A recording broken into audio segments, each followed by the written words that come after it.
Please take your seats. The meeting is about to begin. Remember to speak into the microphone, as this meeting is being recorded for public record. Please stand by. We are going on air in 5, 4, 3, 2, 1. Good morning, everyone, and welcome to the December 17th edition of the Miami Beach Historic Preservation Board meeting. I will get this meeting started by handing it off to Debbie Tackett. Good morning, everyone. Good morning, members of the board. One quick announcement this morning. We will have 6 members present. Board member Lindsay Lovell will be absent today. We have a relatively brief agenda today. Another quick announcement is that there is a Land Use and Sustainability Committee meeting later this afternoon, so we will need to conclude between 1:30 and 2 p.m. But I think, given the length of the agenda, that should be pretty reasonable. With that, I'm going to turn it over to Mr. Stephen Rothstein from the City Attorney's Office for any city attorney updates and to swear in any members of the public and the lobbyist registration notice. Sure. Good morning, Mr. Chair. Good morning, board members, and good morning, public. Today's meeting of the Historic Preservation Board has been scheduled in a hybrid format with a quorum of the board physically present in the commission chambers at City Hall and applicants, staff, and members of the public appearing either in person or virtually via the Zoom platform. In order to participate in today's meeting, those wishing to participate via the Zoom platform may dial 888-475-4499 and enter the webinar ID, which is 817-4834-7488, or log into the Zoom app and enter the webinar ID, which again is 817-4834-7488. Any individual wishing to speak on an item must click the raise hand icon if they are using the Zoom app, or dial *9 if they are participating by phone. Before I swear in everyone, there is no city attorney update at this point, so I just wanted to mention that. And also, I'm going to read into the record the notice regarding the city's lobbyist registration. For those that are appearing on behalf of a business, a corporation, or another person, you will need to register as a lobbyist with the city clerk's office. If you haven't registered yet, you should register before you speak to the board. You do not have to register as a lobbyist if you are speaking only on your behalf and not any other party, or if you are testifying as an expert witness, providing only scientific, technical, or other specialized information or testimony in this public meeting, or if you are appearing as a representative of a neighborhood association without any compensation or reimbursement for your appearance to express support of or opposition to any item. Expert witnesses and representatives of neighborhood associations shall, prior to appearing, disclose in writing to the city clerk their name, address, and the principal on whose behalf they are communicating. If you are an architect, attorney, or employee representing an applicant or an objector, you must register as a lobbyist. These rules apply whether you are appearing in favor of or against an item, or encouraging or arguing against its passage, defeat, modification, or continuance. For those that are here in chamber, if you could please stand so I could administer the oath.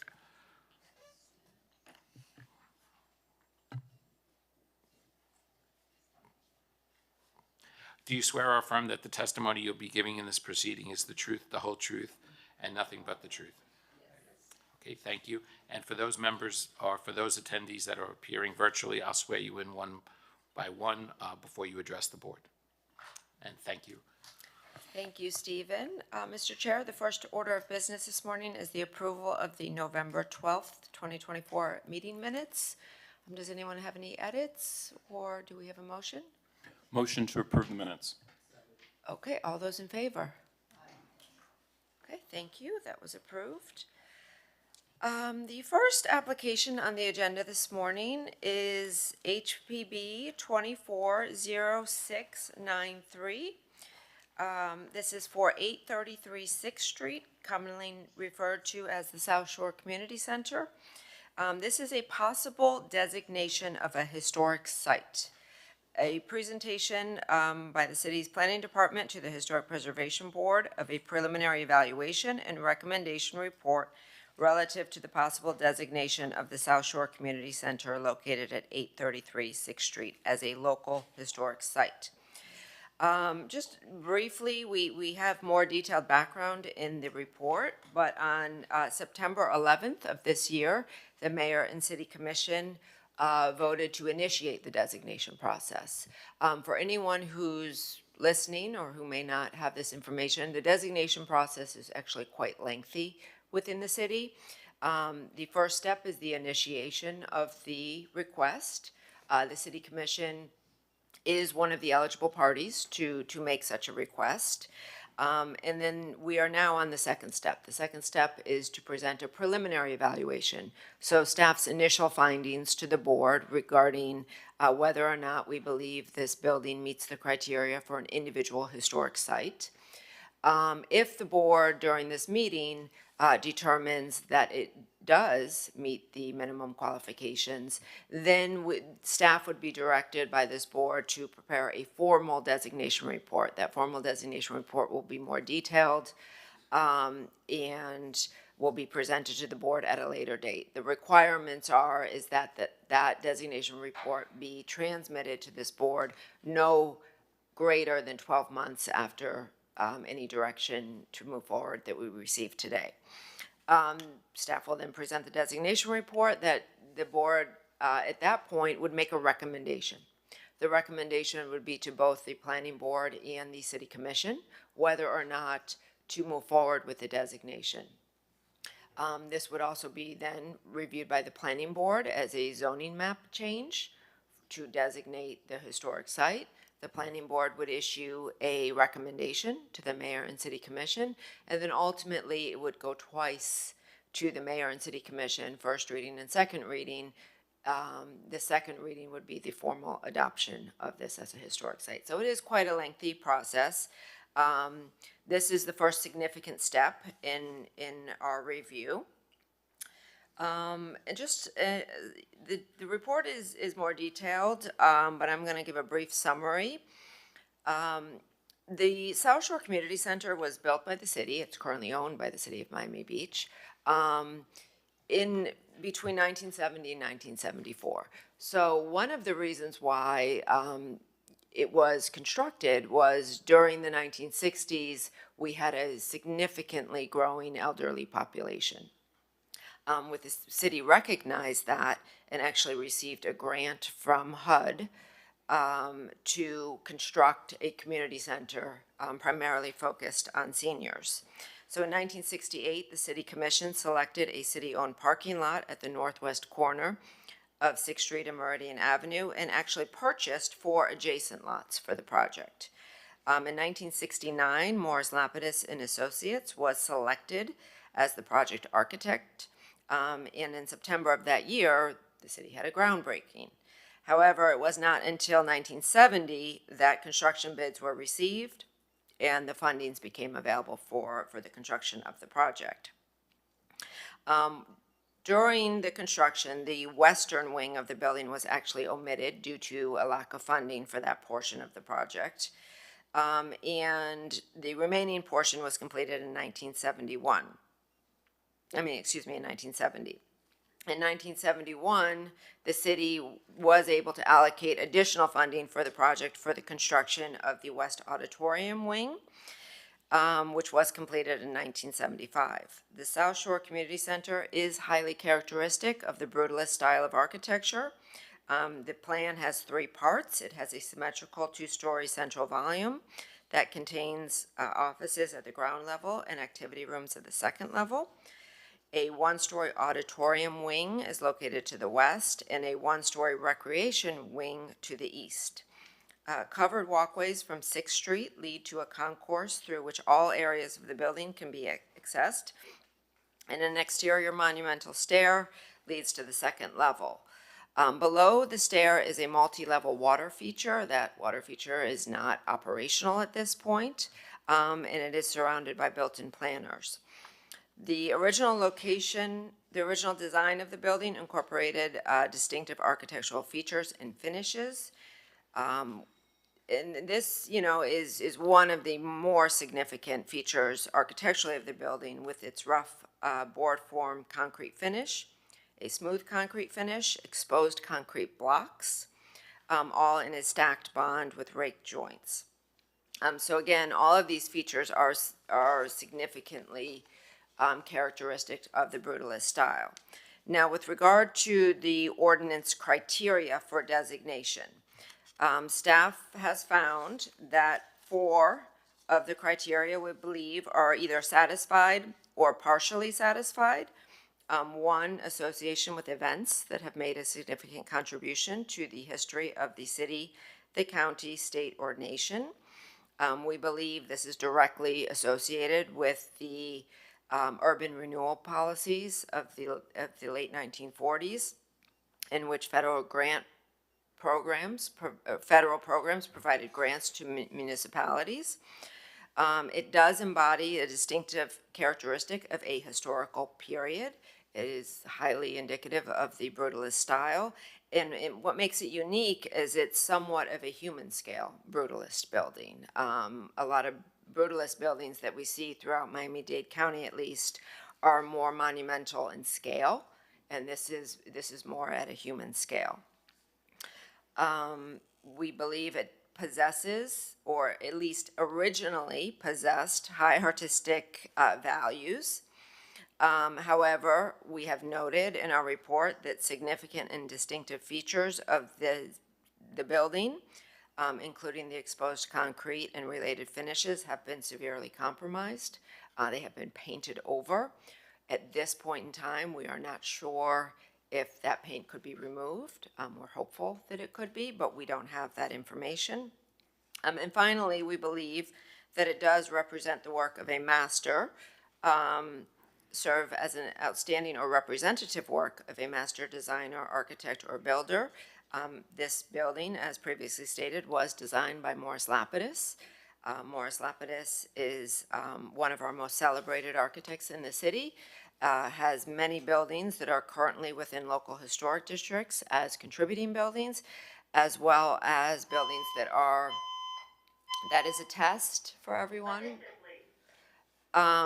Including buildings that are listed on the National Register of Historic Places as individual historic sites, most notably the Fontainebleau Hotel.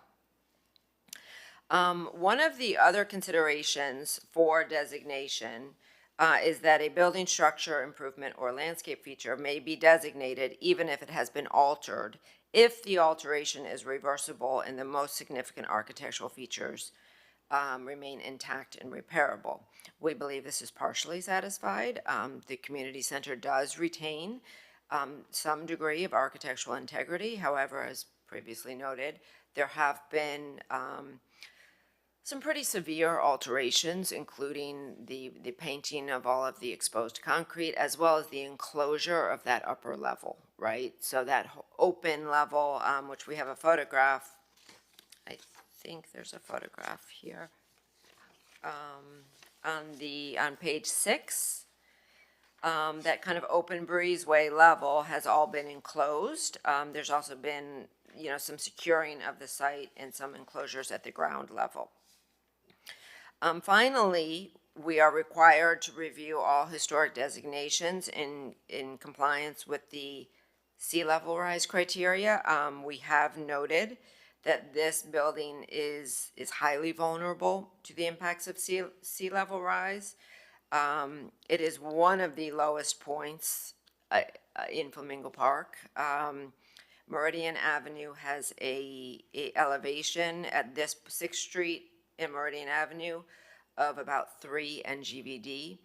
So the 6th Street side is 2.81, so that's even lower, and the Meridian side is 3.12. So that is a significantly low elevation, even for the city of Miami Beach, right? I mean, all of our elevations are low, but that's significantly lower than other areas of the city. Based on the survey that we were able to find, the finished floor elevation is approximately 5.66 NGVD, where the required base flood elevation in this particular area of the city is 8 NGVD. So we do believe that the proposal may be in conflict with some near, midterm, and long-term efforts to increase the resiliency of the city with respect to sea level rise. But we've also noted that the building potentially could be modified, including building elevation, to further the city's resiliency initiatives. So that's just something that is required for this board to consider as part of any historic designation. And we wanted to outline our initial findings regarding the sea level rise criteria.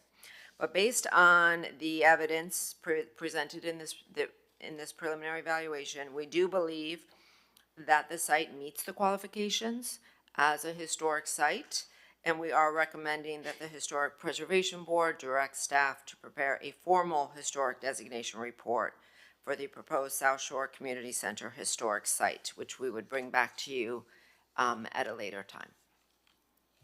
That's all I had, but I'm more than happy to answer any questions.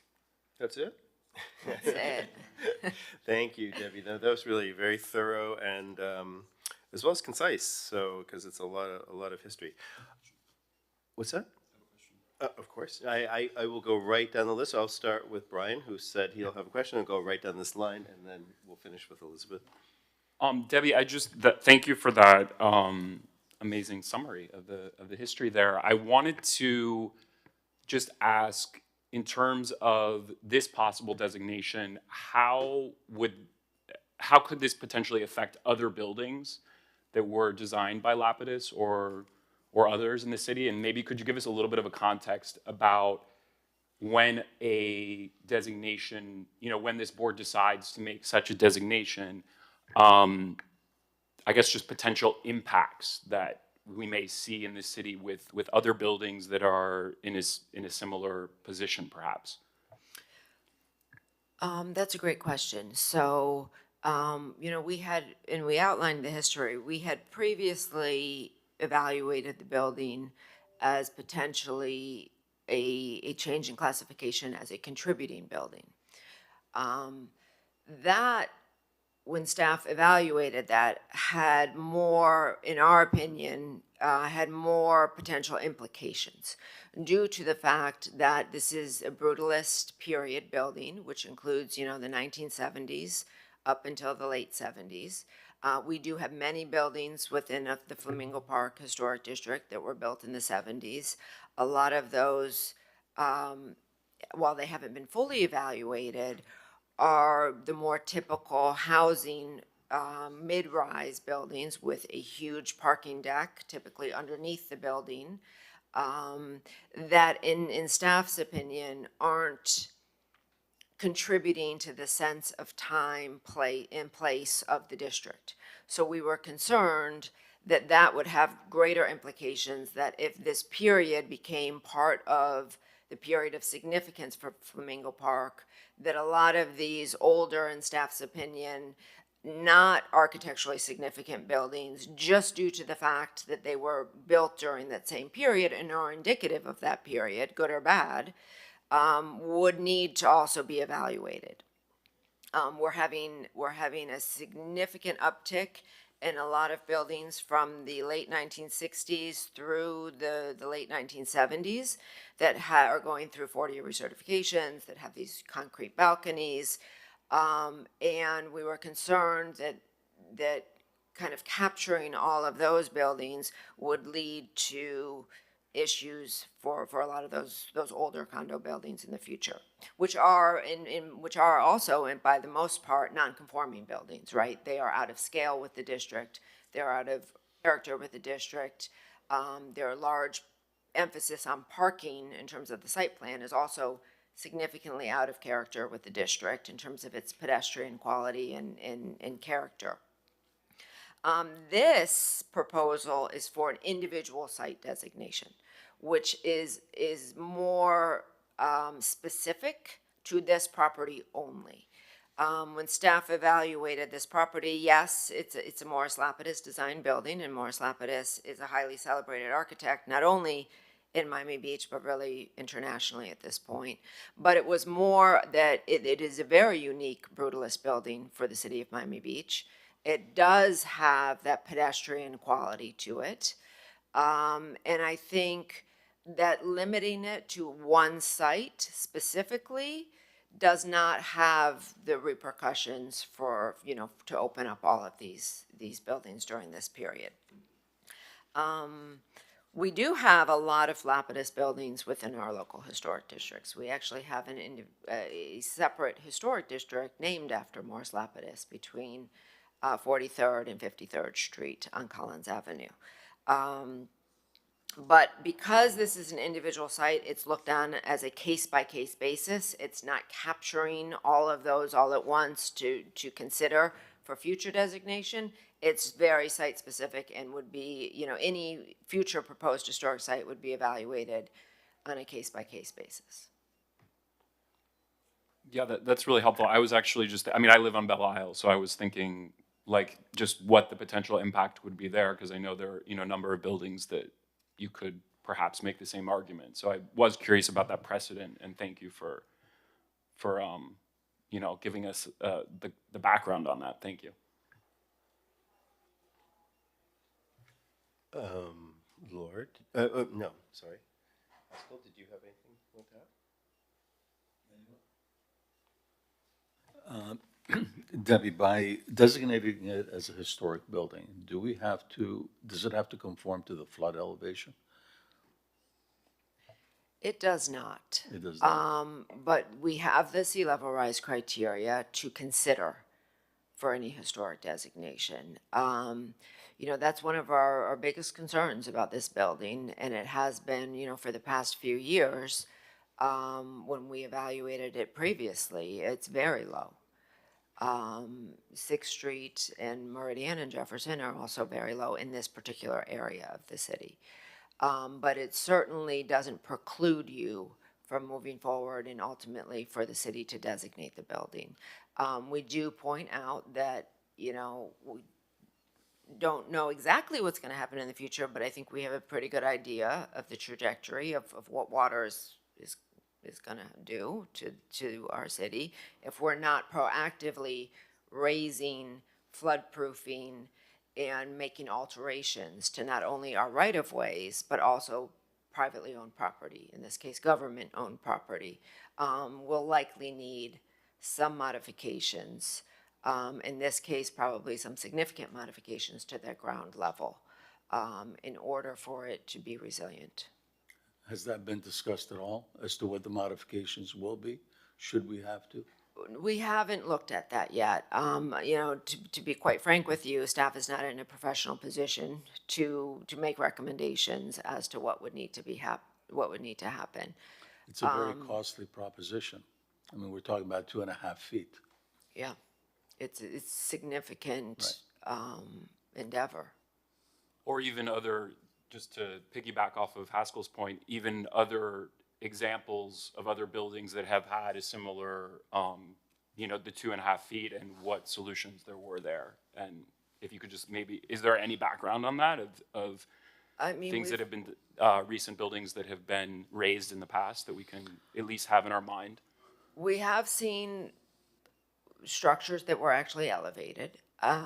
Structurally, this is probably, Mr. Meyer would probably know better than me, more unique. We've seen some buildings from the 1920s, for example, which probably have very different structural systems than this particular building, be raised. The fact, and most of those have been residential buildings or single-family homes. The fact that this is a non-residential use may be beneficial, maybe, just as a layperson's observations, maybe the ground floor could be opened up. Maybe the ground floor doesn't need to contain space that people would be actively using or any sort of critical electrical or mechanical equipment. Maybe it could be wet, flood-proofed, and opened for the water. The area around the site, including the sidewalk and the streets, may have to come up. Currently, the future crown of road for this area and sidewalk would likely be higher than the building site. So it would create some complications. But if you look at, you know, the city raised 11th Street, just north of this property, you know, you can see that some of the sidewalk is above a few of the buildings, and you actually step down into buildings. Those are actually residential buildings, making it even more challenging. But there potentially could be things that could be done. It's just likely that alterations are going to need to occur. To raise the building, I don't think would be cost effective at all. I mean, we're talking about a structure that wasn't designed that way. And to your second point, to abandon the ground floor, we'd be losing all that floor space essentially, right, for use. But more importantly to me, this whole thing is tied together. I think there was conversation earlier about the fire station being relocated there, the one that's on Jefferson, I think, right? And now there's conversation about this fire station being moved over to Flamingo Park, which I think is really outrageous, to be frank with you. You know, Flamingo Park has been around for a long time. It's got a storied history, that track, and to enclose it with a fire station, I don't think the two are compatible. So I wanted to just digress a little bit and ask you about what is the status of that fire station on Jefferson? Because all these components are linked. If we're going to designate this as historic, we're not going to be able to relocate anything to that site. Where do we stand on that issue? Because I passed by, just if I may have another moment, I don't see any major issues with that fire station. Why are we talking about relocating it? It's been there for many years. It functions. It's provided numerous services to the community. Why are we talking about relocating it? So the plan for a new fire station number 1, which you're correct, is currently located on Jefferson Avenue, was part of the city's GeoBond project initiative, which was approved by the voters. So the city has allocated a budget for a new fire station. You know, the fire chief is not here, but over the past at least probably 7 years, the fire department has been advocating for a new fire station. There's a list of reasons that I have heard. I'm not equipped to speak to those in any detail as to why the current fire station is inadequate for the city's public safety needs. But that has been stated by the city's fire department, that the current fire station is not adequate for our life safety needs. So there is a project, and this is, you know, more of a policy decision as to where the location for the new fire station is going to go. Up until this year, the city had selected the South Shore Community Site as the new location for the fire station. There was actually a project that was brought before this board after a lengthy debate at several meetings. This board approved a plan to place a new fire station in this location while preserving some very limited aspects of the Lapidus design and incorporating those into the new fire station. Since that time, we have had a change in policy direction from the mayor and city commission to stop the planning for a new fire station in this location. So that call was made by the policymakers. And then shortly after that, in part of those discussions, the idea of potentially putting a fire station on the very western edge of Flamingo Park was discussed and debated. That, because Flamingo Park is a regional park, it is over a certain acreage, required a ballot question. It required the approval of the voters countywide. So it was a countywide ballot question.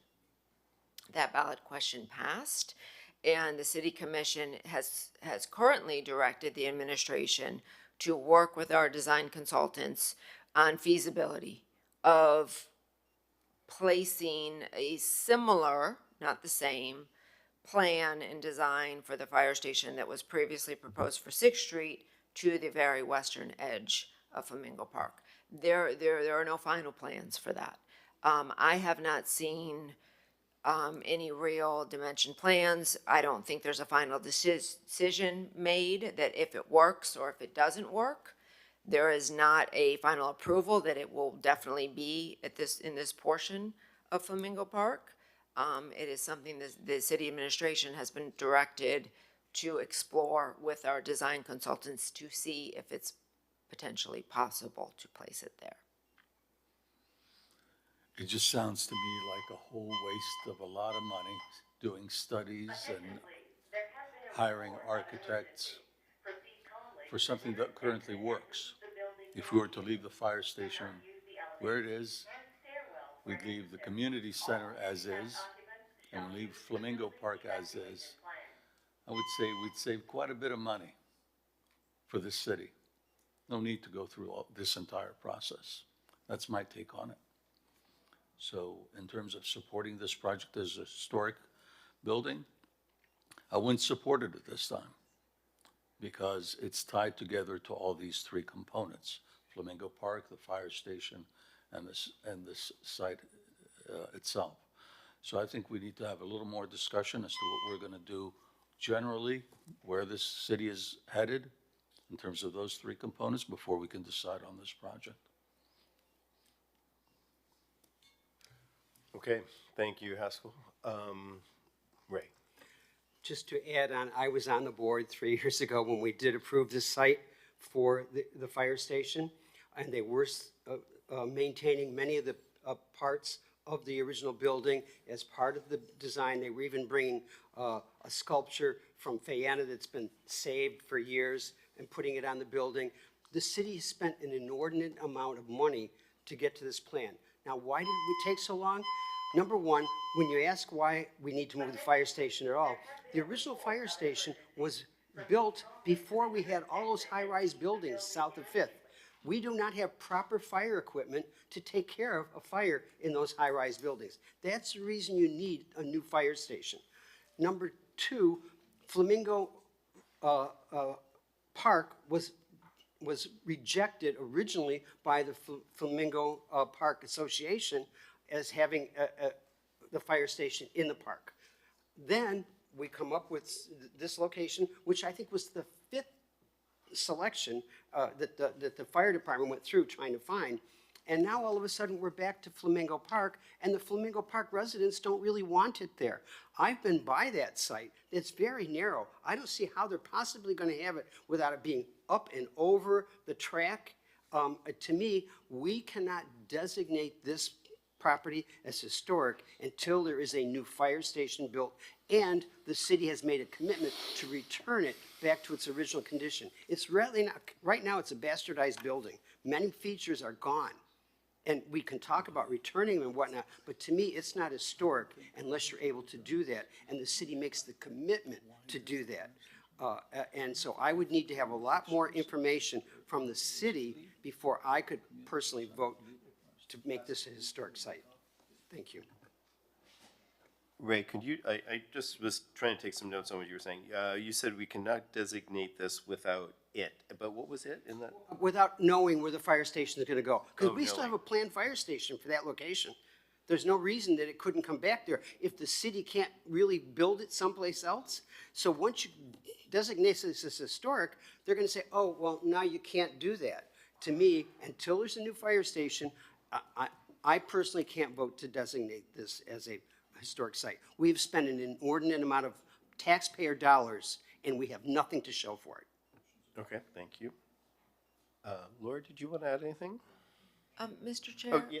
Please. Yeah, Just go ahead. sorry to interrupt. no. We do have members of the public wishing to comment. Okay. So it's up to you when you would like to hear them. Well, let's finish with board comment. And I guess this is kind of an unusual case, but we usually go through board questions with staff, and then we'll definitely take anybody who's wants to talk in public, because there won't be another presentation. That's the presentation. Okay, perfect.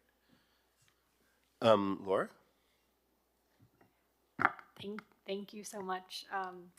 I really do appreciate the staff's recommendation, but I do tend to agree with my board members that a lot of the elements, although reversible, which is noted in staff's recommendation, they're not, they don't hold the standard of authenticity currently as is. I do think that the general form of the structure, obviously the location, et cetera, setting, meet the criteria. So I am inclined to agree that at face value, it is a historic site. But I do think that it, you know, the beauty of this board is knowing the intricacies of the community, the local, very hyper-local community. So I do think we kind of need to understand what the process would be beyond a potential designation for this site. Okay, thank you. Elizabeth, did you want to weigh in?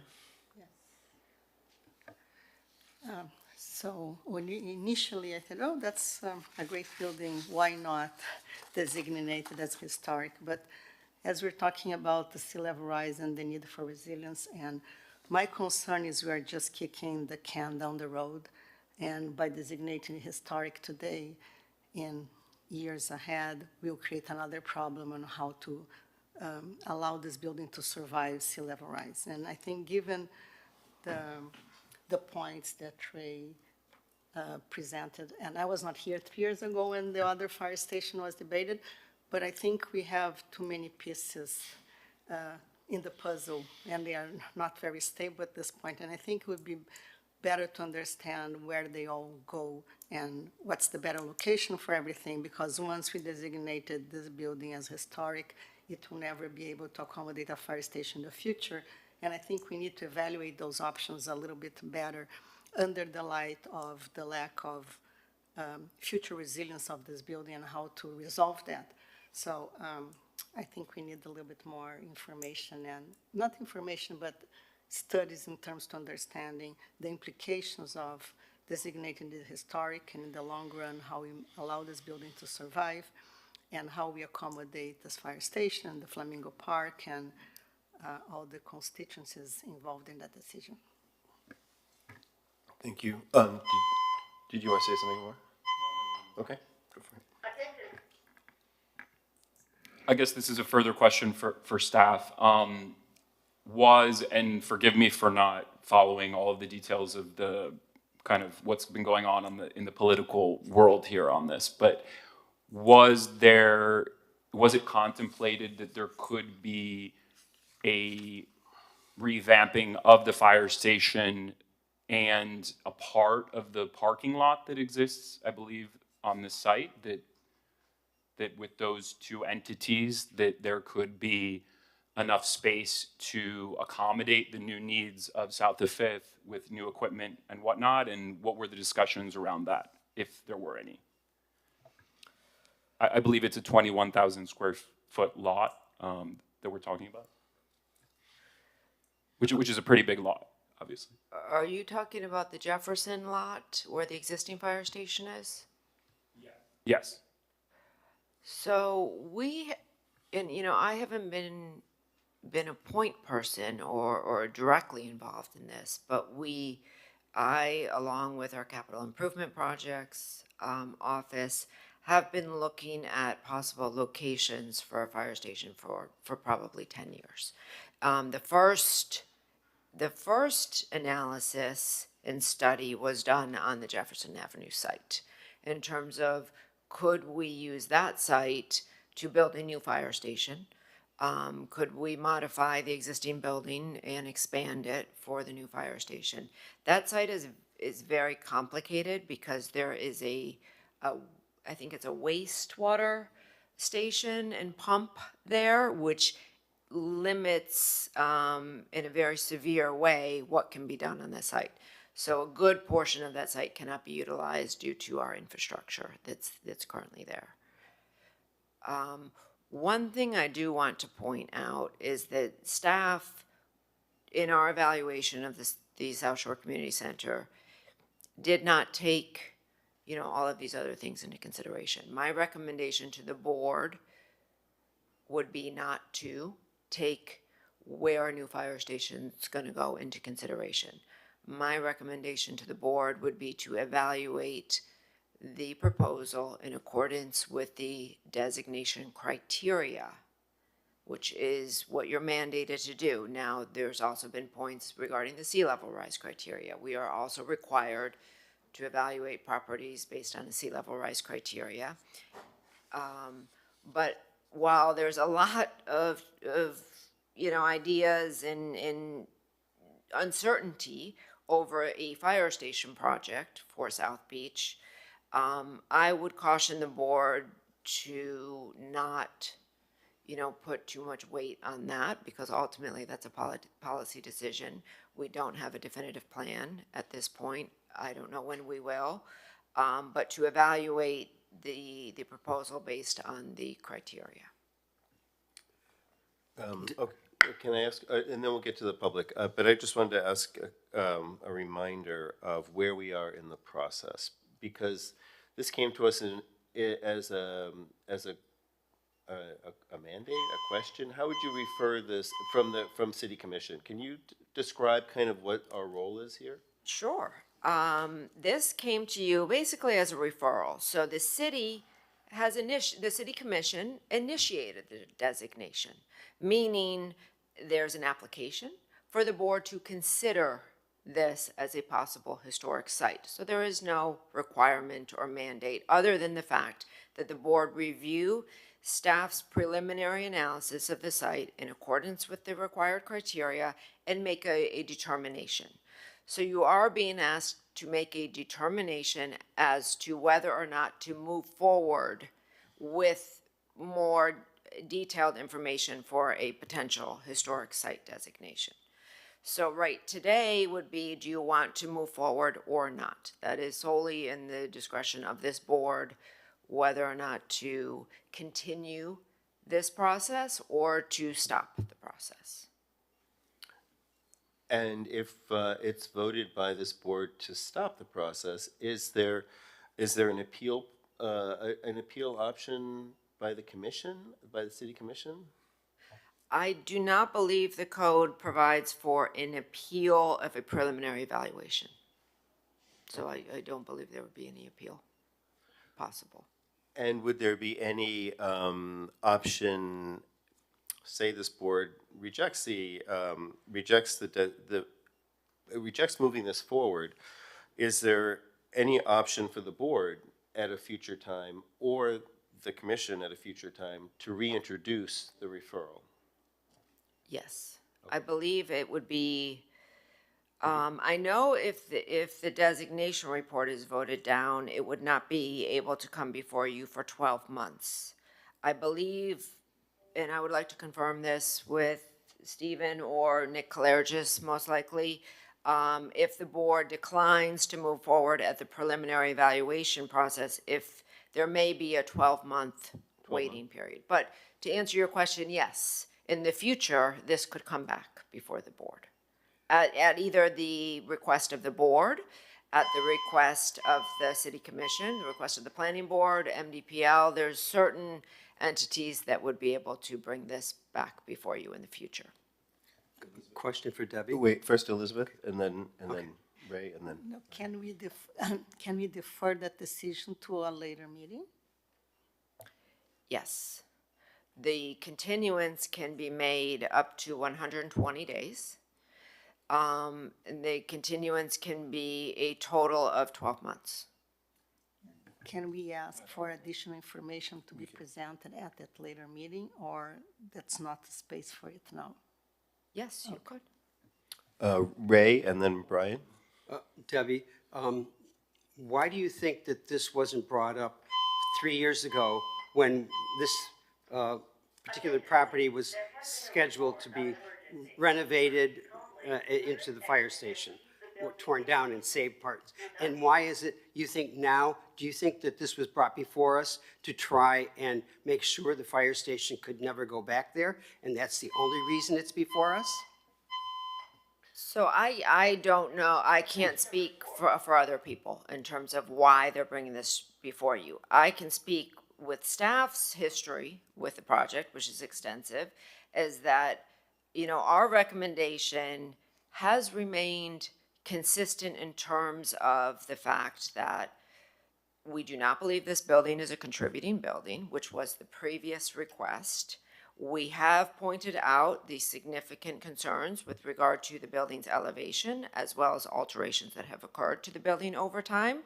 We are currently looking at this building in a different light in terms of the criteria for an individual historic site, which is why our recommendation is solely based on the criteria and not, you know, all of this other chatter that's going around and all these other different initiatives and, you know, possibilities.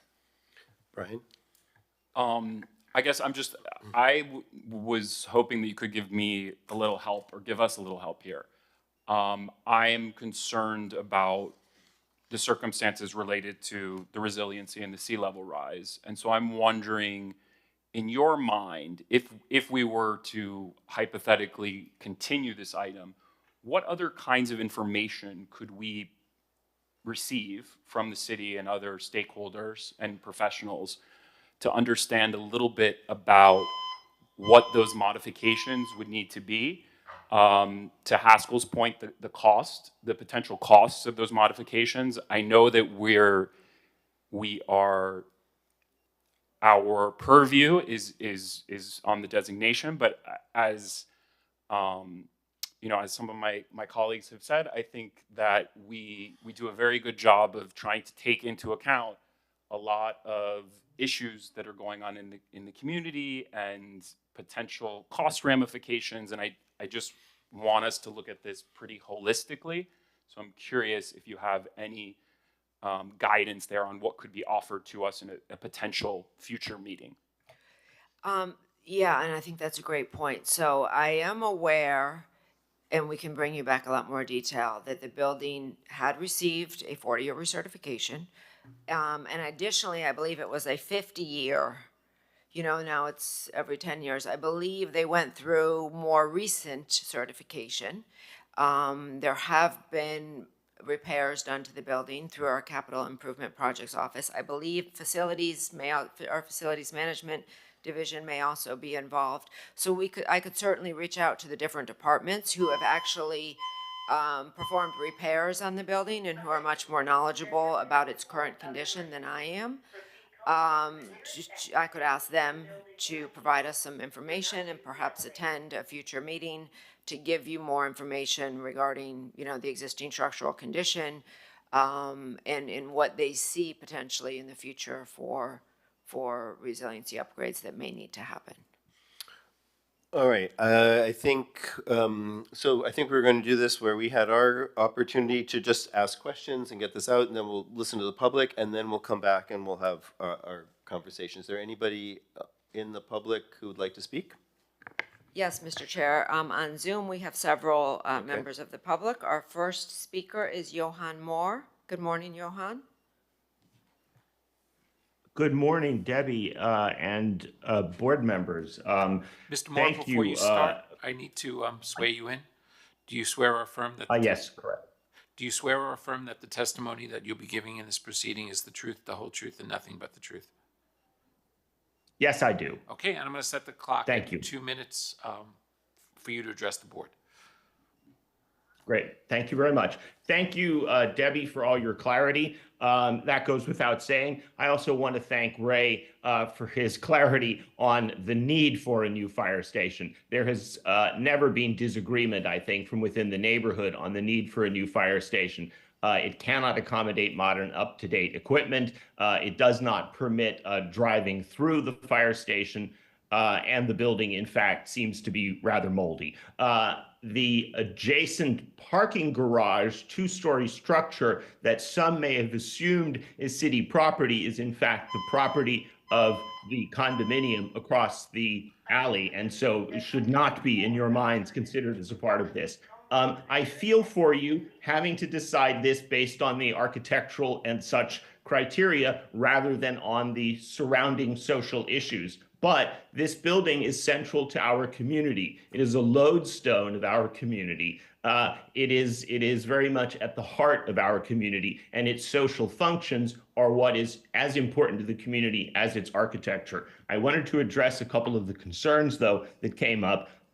City staff has been made aware that the west drain in the adjacent parking lot is inadequate. Fixing that should help protect the building.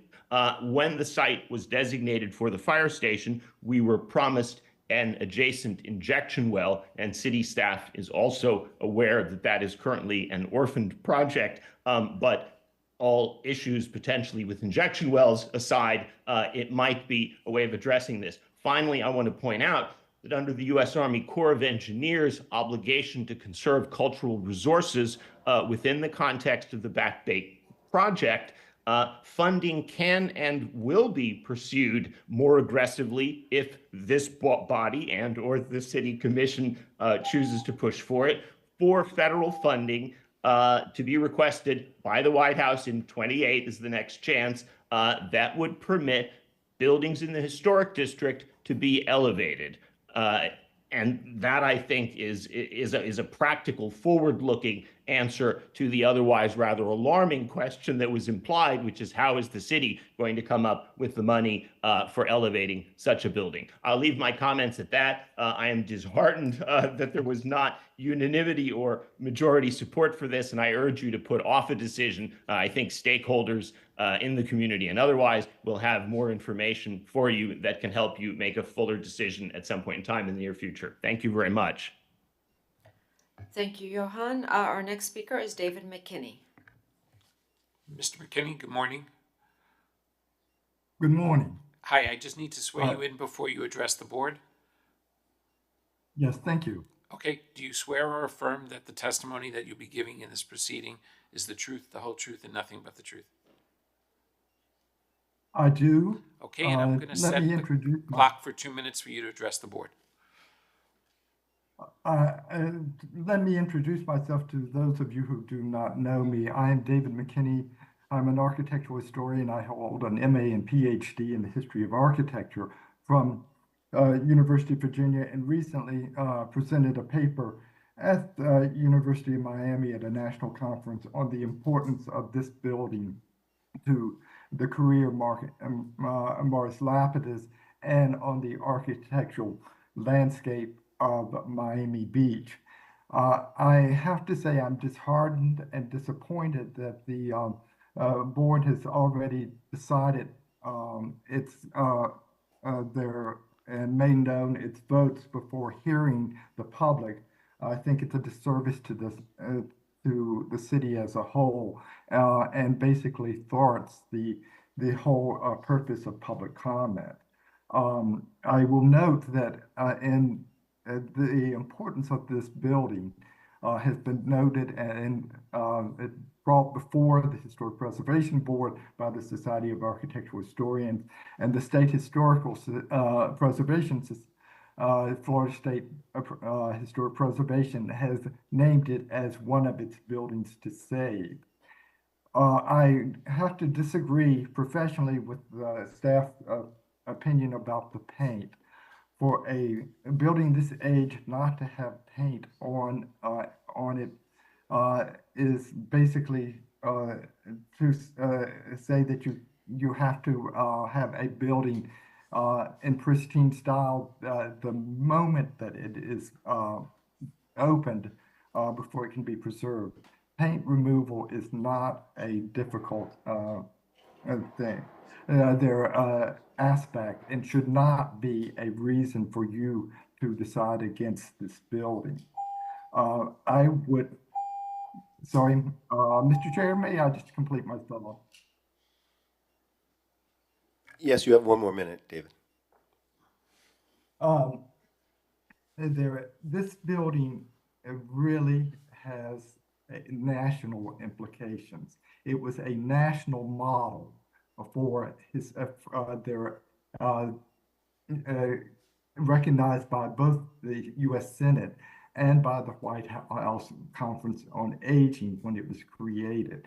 It's if you look at their Snyder, Morris Lapidus, architect of the American Dream, it is featured prominently in this monograph, which is probably the best monograph on Morris Lapidus there to date. So if you decide not to who designate this building, you're basically going against not only the historic preservation code of Miami Beach, but the whole tide of architectural history for this for both the city, the state, and the nation. Thank you.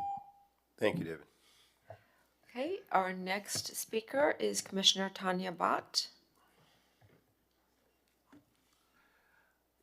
Good morning, everybody. Can you hear me? Yes. Good morning, Commissioner. I will need to swear you in as you address the board. Yes, Do you swear or affirm that the testimony you'll be giving is the truth, the whole truth, and nothing but the truth? I do. Okay, and since we've given the callers 3 minutes, Mr. Chair, shall I set the clock at 3? Thank you. Mr. Chair, if you don't mind extending a little bit of latitude in case this goes over 3 minutes. I wanted to address some of the questions and concerns that I've heard raised. I won't belabor the historic significance of this building that Dr. McKinney just laid out, because I couldn't do it any better than him. So a lot of the questions that I'm hearing being discussed are policy decisions and issues rather than the pure merits of the significance of this building. I've been running point on this issue, the location of a new desperately needed fire station, since the first commission meeting exactly a year ago. And I can tell you that we are very far down the road. We had a robust conversation with a number of stakeholders, not just a conversation process, with a number of stakeholders in the South Beach area to identify potential sites that were not the South Shore Community Center. I think we vetted 8 or 9 that were suggested by staff, by residents, and we had very specific criteria. The best option was the site on the easternmost edge of the Flamingo Park. It had to pass a countywide referendum, and it did with 75+%, including an average of close to 75% in every district, every precinct in Miami Beach, including Flamingo Park. So let's let that sink in. There was not a single precinct in Miami Beach, not even Flamingo Park, who did not approve of this location for the relocation of the fire station. The next issue, and it's a concern, is can we fit the fire station that we need, which is a Category 5 rated command center, along with the newer, bigger equipment necessary to service the newer, bigger buildings south of 5th, into that very narrow little strip on the easternmost edge of Flamingo Park?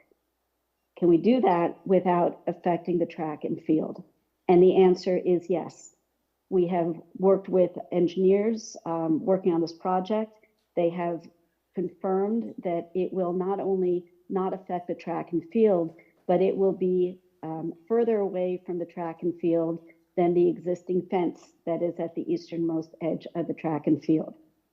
In last week's commission meeting, we unanimously approved the change orders to the contracts for the architects and the engineers and all the folks who are going to be working on this project, so that we can begin reevaluating and redesigning the new fire station for its new location on the eastern edge on Alton Road.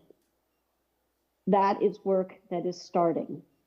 There is no additional alternate fire station location that is possible. I know that there is a magical thinking wish floating around that we can buy a Walgreens. That would add $20 to $30 million to the cost of the project if we were even able to find a Walgreens for sale in the right area. Because remember, at the end of the day, it doesn't matter if it is placed on a lovely site that doesn't serve the residents in the neighborhoods that it is required to serve.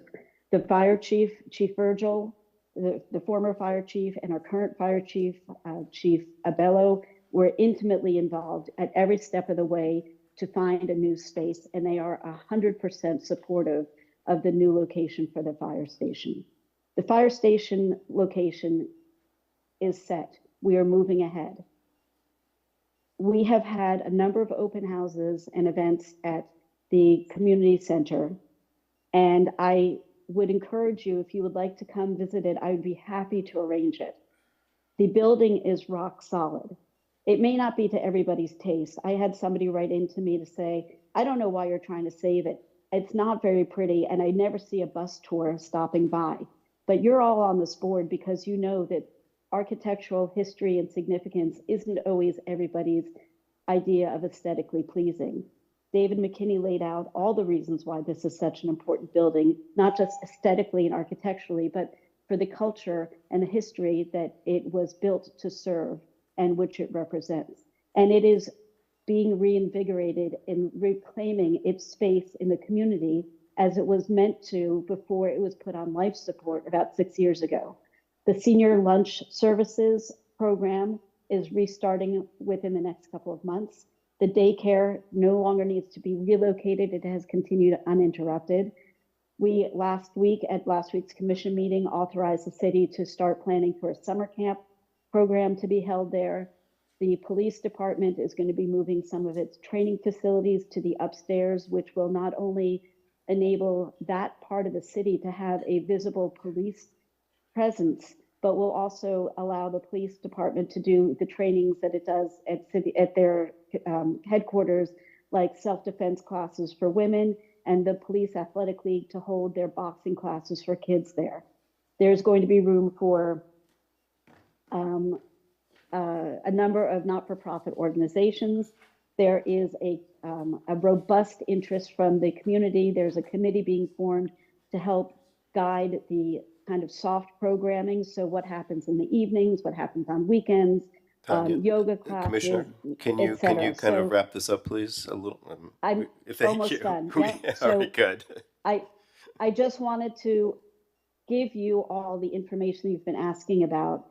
The community center is alive and kicking and robust, and the only work that it needs is replacing the elevator, which is normal standard repair. And I really urge you to please consider, purely on the merits of the historical building, your vote for designating it. Thank you. Thank you. All right. Yes, there's another person?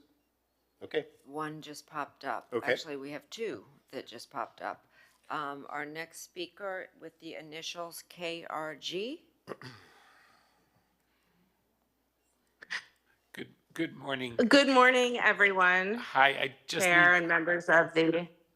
I just need to swear you in. So do you swear or affirm that the testimony you'll be giving in this proceeding is the truth, the whole truth, and nothing but the truth? I hope so, yeah. Okay, great. And Mr. Chair, how long should I set it for the commission? Initial three minutes. Okay, perfect. I don't know, how much time do you need, Commissioner? I wasn't able to hear the conversation, although I've started to receive text messages from people across the community, and they are flabbergasted that after all of this effort, knowing that the majority of the commission really appreciates this building, that this board is not going to complete the designation. I'm shocked, because it is a form of brutalism. And I know that Commissioner Bott showed several articles around the country explaining that experts are claiming that this is an example of mors lapidus. Why would we take a unique building like the South Shore Community Center that is thriving, that has a daycare, there is so much excitement there, the neighborhood loves it, Barbara Hulenicki is going to repaint it, and there is no appreciation for it from this board. And I honestly, I'm gonna really, I would ask you to defer this item because I think I need to sit down with each of you and show you some of the articles written on the center and possibly try to change your minds, because I think that this is just wrong. And really, it's a slap in the face to me, Commissioner Dominguez, all of us who voted for it. I think the last vote was actually a unanimous vote. So by ignoring us, and it just shows that there's no respect for our opinion. That's how I feel right now. Very disappointed. Thank you, Commissioner. Okay, our final speaker is Daniel Seraldo. Daniel, good morning. Good morning. Hi, I just need to swear you in before you address the board. Do you swear or affirm the testimony that you'll be giving in this proceeding is the truth, the whole truth, and nothing but the truth? I do. Thank you so much. And good morning, members of the HP board. Sorry I can't be there in person this morning. Miami Design Preservation League enthusiastically supports the designation of the South Shore Community Center as a historic site.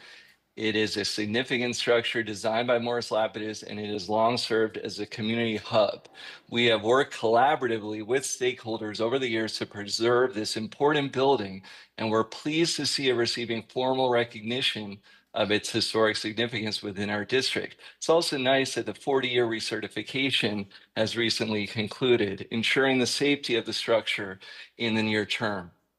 Now, as far as a recent discussion, it's a very informative, and I do believe, though, that we have to expand our thoughts about sea level rise and resiliency to also include today's residents of our historic neighborhoods, not only with a single-minded focus for the future residents. This is a community center. If this were in Venice, Italy, how would you respond to the fact that it's 2 feet below the new construction flood level? All that is being talked about is a fire station or the relative level to new construction. NOAA 2022 prediction is 1 foot sea level rise by 2050 and 2 feet by 2100. So we need to have charts with these buildings and with the projections. We need to take the abstract to the actual in order to stop this impasse that we keep having on decisions. So I would ask this board to please protect the community center, and that staff do a better job to explain the resiliency and the benefits of a community center today.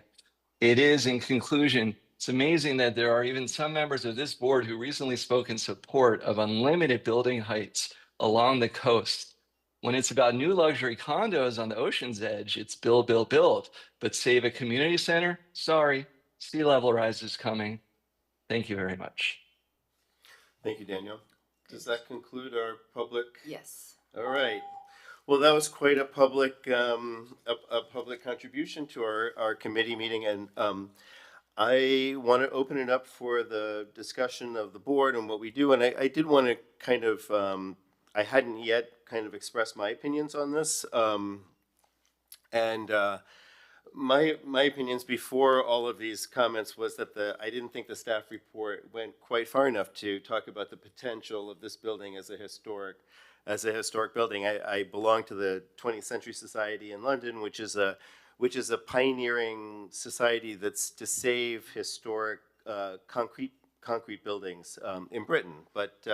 And so I consider this to be a kind of a pioneering kind of step for the city of Miami Beach to take in terms of preserving a building, Morris Lapidus's. And I also lived for a while in Brooklyn Heights, where many of you guys know Cadman Plaza North is Morris Lapidus building of the same period. And so if you understand how those buildings are used and how they're set within a historic context, you kind of see this building, as I imagine others would, as part of a context of a historic, district.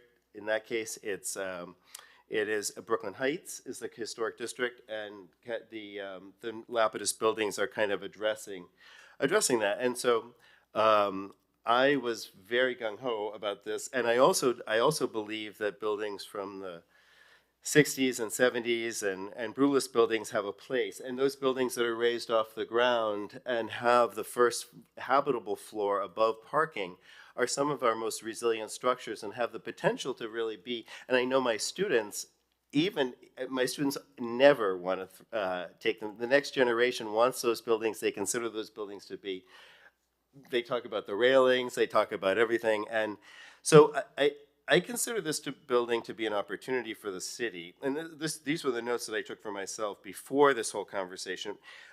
And it never occurred to me to think about this in the context of all the other stuff that's happening around it. But I understand that's all happening, and that's all part of what we're thinking about. But just as a building itself, it's an opportunity to kind of pioneer the preservation of a so-called brutalist building that, with exposed concrete or painted concrete. And it's an opportunity also to show how a building, for the city to demonstrate how a building that's set low into the ground will be able to be used and anticipate being flooded. It's not that anybody's going to be living there and their bed's going to float out the door. It's that they will be able to anticipate these floods. They'll move things. And I'd like to see the city show private property owners, who also, many of whom suffer from this same elevational challenge, kind of what some best practices are. So I thought if a historically preserved building can be a model for the future of preservation, that's a really kind of exciting place to be. So I was all set. I was all set for this to be a kind of conversation about pushing possibly the boundaries of what we consider to be historic in our city. And, given the fact that one of our most celebrated architects, Morris Lapidus, as has been pointed out, David pointed this out, has built buildings before, earlier, near the war, and then after the war. And the other thing that's interesting about this building is that we were, studies this part of the Flamingo Park Historic District, and it's fascinating that this is a response to the young people who moved into the Art Deco buildings right after World War II. So the 1940s buildings, the 1930s buildings, it's those same people who are aging in place. And so the idea of following a community aging in place and celebrating a monument to that community aging in place, I thought was just kind of an amazing moment for the city. So I was totally supportive of it going into this, and I understand that some of you are not ready to, or have expressed that you're not ready to support this. So I would be ready, obviously, to accept a motion to continue the conversation, because we're not approving it today. We're just asking for this process to move forward. But seeing that there are maybe more conversation that needs to happen among board members, so that maybe you'd like to, anybody else who'd like to chime in, you're welcome to do so. Brian? And so Brian, and then Ray. Elizabeth. Oh, okay. So let's complete public comment before we do board. So why don't you, we'll just do that first, because I think we'd like to talk as a group about including your conversation. Thank you so much, Mr. Chairman, and thank you to the members. Hi, good morning, sir. Good morning. I need you to swear you in. Sure. Do you swear or affirm that the testimony you'll be giving in this proceeding is the truth, the whole truth, and nothing but the truth? I do. And if any of the board members had any questions about it, the city commission voted for this, so they are the applicants. So that's why you're hearing from commissioners. Normally, we don't hear from commissioners on applications, but in this particular instance, the city commission is the applicant. And also, your ruling should be based upon the code and not influenced at all by who the applicant is in this matter. Yes, and thank you, Mr. Attorney, for that. I come here because I do respect highly the role of the Historic Preservation Board as the experts in historic preservation, and I respect the work that you all do, your independence and your objectivity in making decisions based on the criteria set forth in our city code, and I would always encourage you to do that. As someone who has joined my colleagues, Commissioner Rosa Gonzalez, Commissioner Tanya Abad, in fighting for the preservation of this important building, I stand before you in support of designating the South Shore Community Center as a historic site, a designation that would honor not only its architectural significance, but also its profound contributions to the human fabric of the city of Miami Beach. You already know the history of this building, built in '69 or designed in '69 by Morris Lapidus, and you all know the great work that he's done with our glamorous hotels, whether it be the Fontainebleau or the Eden Rock. But the South Shore Community Center stands apart as it represents an evolution in his work, embracing purposeful form of modernism, and specifically, as you mentioned, Mr. Chair, brutalist architecture, which is often, way too often, misunderstood. But its bold, concrete design reflects the strength and the functionality of this building, which was never just about aesthetics alone. This building, as I understand, was all about serving the people who needed it most. And that is precisely what this center has done, and has done for decades, and hopefully will continue to do for decades in our community. Today, it's an important part of embracing its history. It is still serving the community today, and it has the opportunity to contribute to the needs of our community in the future. And while there's great debate about other needs in our community, about facilities, public safety facilities that we need in our community, we need to learn how to coexist. The future needs of public safety together with the need of preserving our history, and especially the opportunity to preserve this brutalist building when we have not had too many opportunities to engage in designation of this specific style of architecture. So I stand here before you just to share my opinion of how important it is to preserve this building. It is a unique style that it often takes time to appreciate, but anyone who has been through this building can tell you the functionality and the beauty of this building truly is in the inside of its walls. From the outside, it just looks like a concrete structure. From the inside, it breathes light. You see the outside, and you see the functionality of spaces where the community can be embraced and continue to serve the most underserved in our community, whose fabric and whose contributions we need to preserve. Thank you, Mr. Chair, and thank you, committee members. And I think we may have a fire in the building. That's a fire alarm. Thank you. Thank you very much. All right, so I think we've closed public comment, and that was actually applicant response. So, Ray, you look poised to say something. Okay. I have really no problem in designating this as a historic building if it's returned to the original condition that Morris Lapidus has built. And if there's not a commitment to do that, I can't say that this can be a historic structure.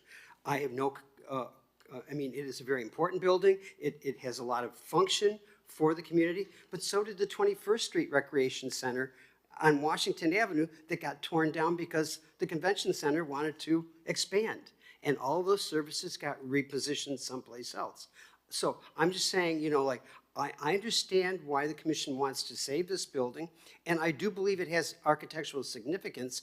And I also think, since it was brought up by Commissioner Fernandez, that the interior is most important, I think we should all be given a tour. But for now, I think this should be continued. Thank you.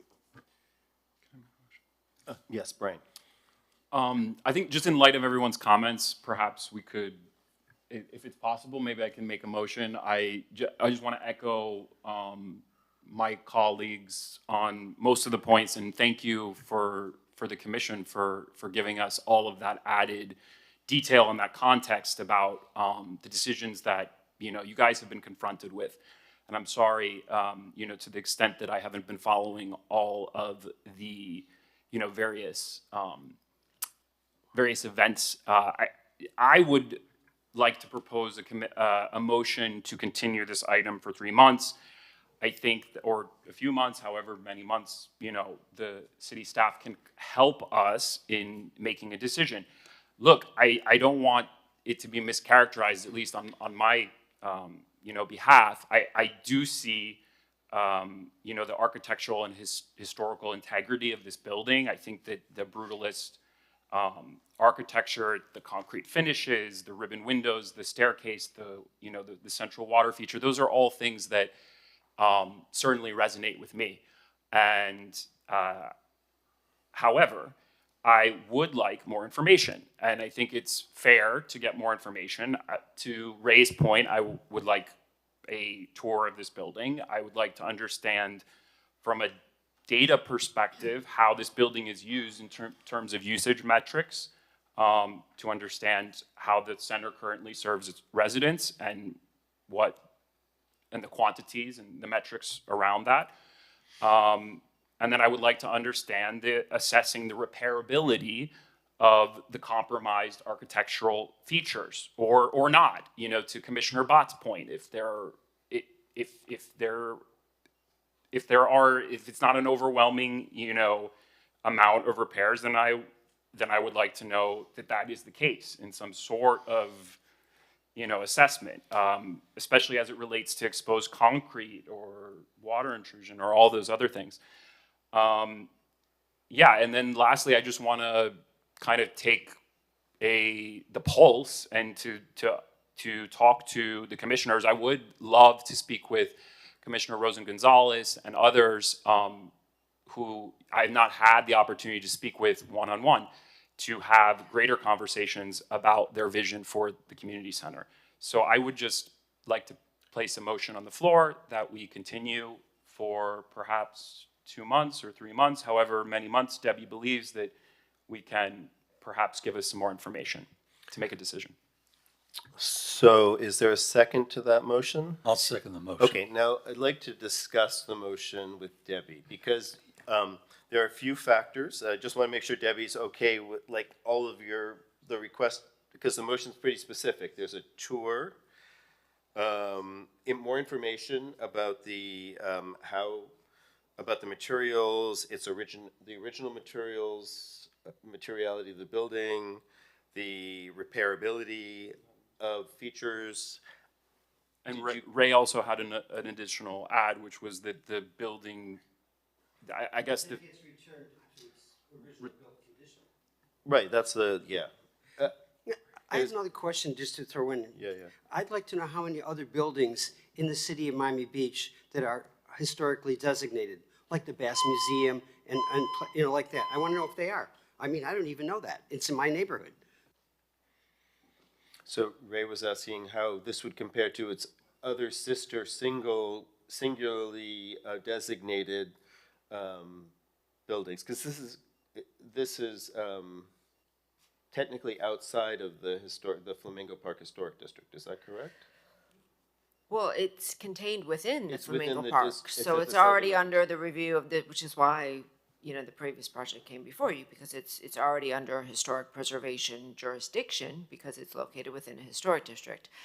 We do have, a couple dozen individually designated historic sites, some of which are in Flamingo Park. We do have Old City Hall.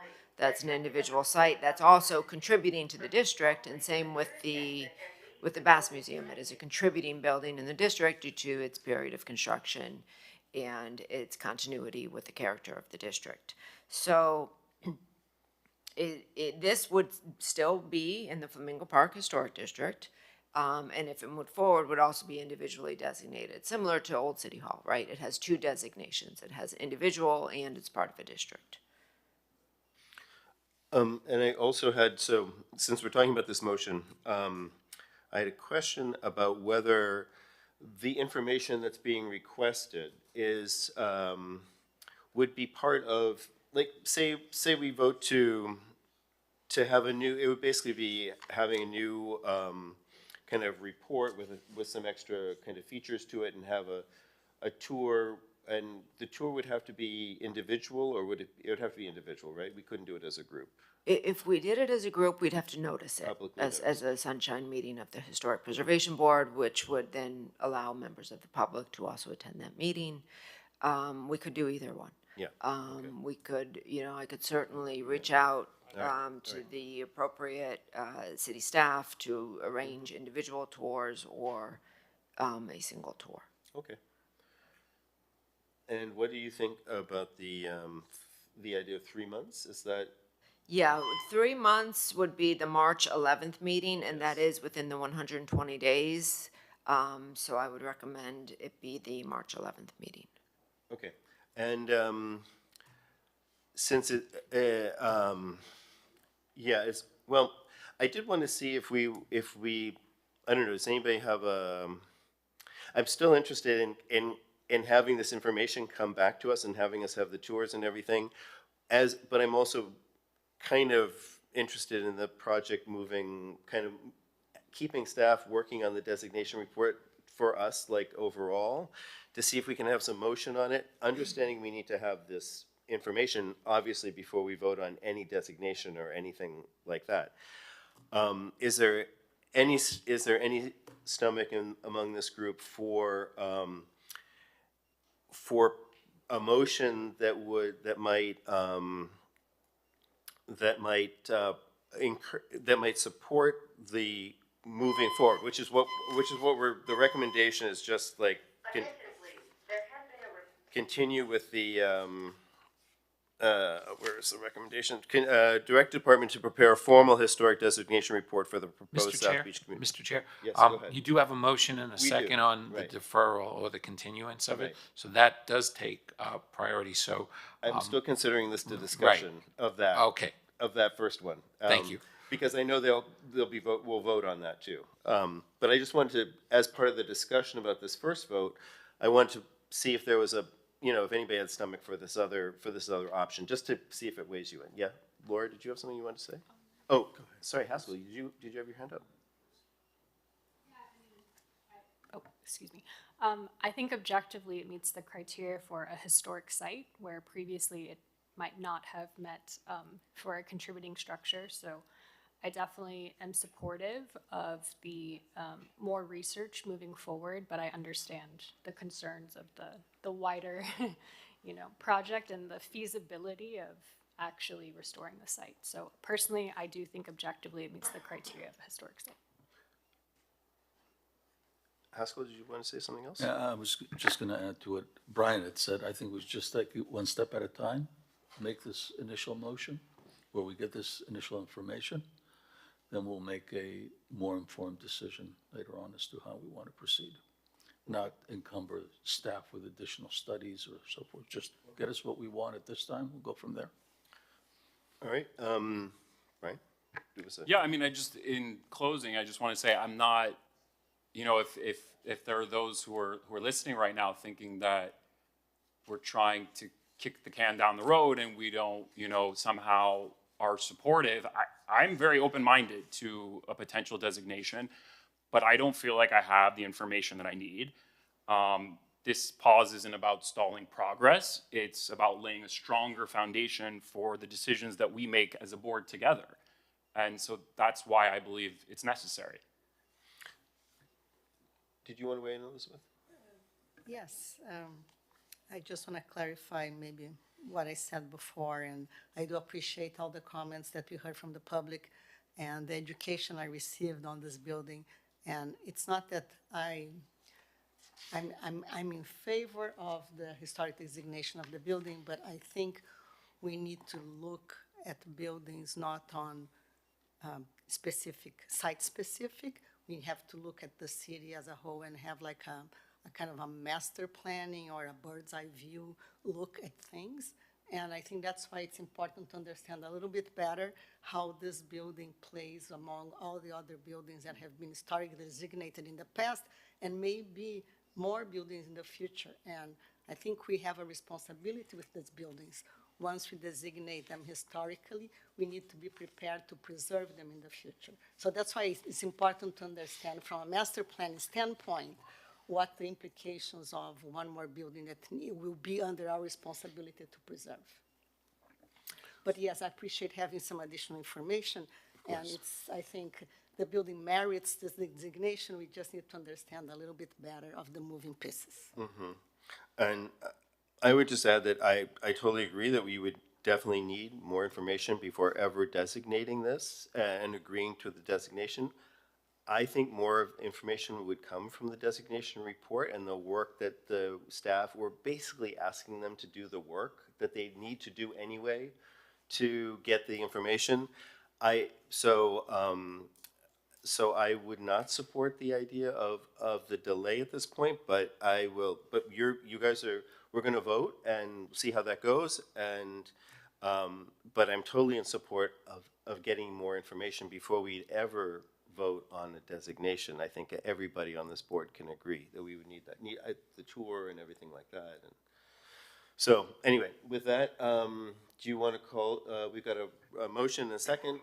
Sure, I will call the roll.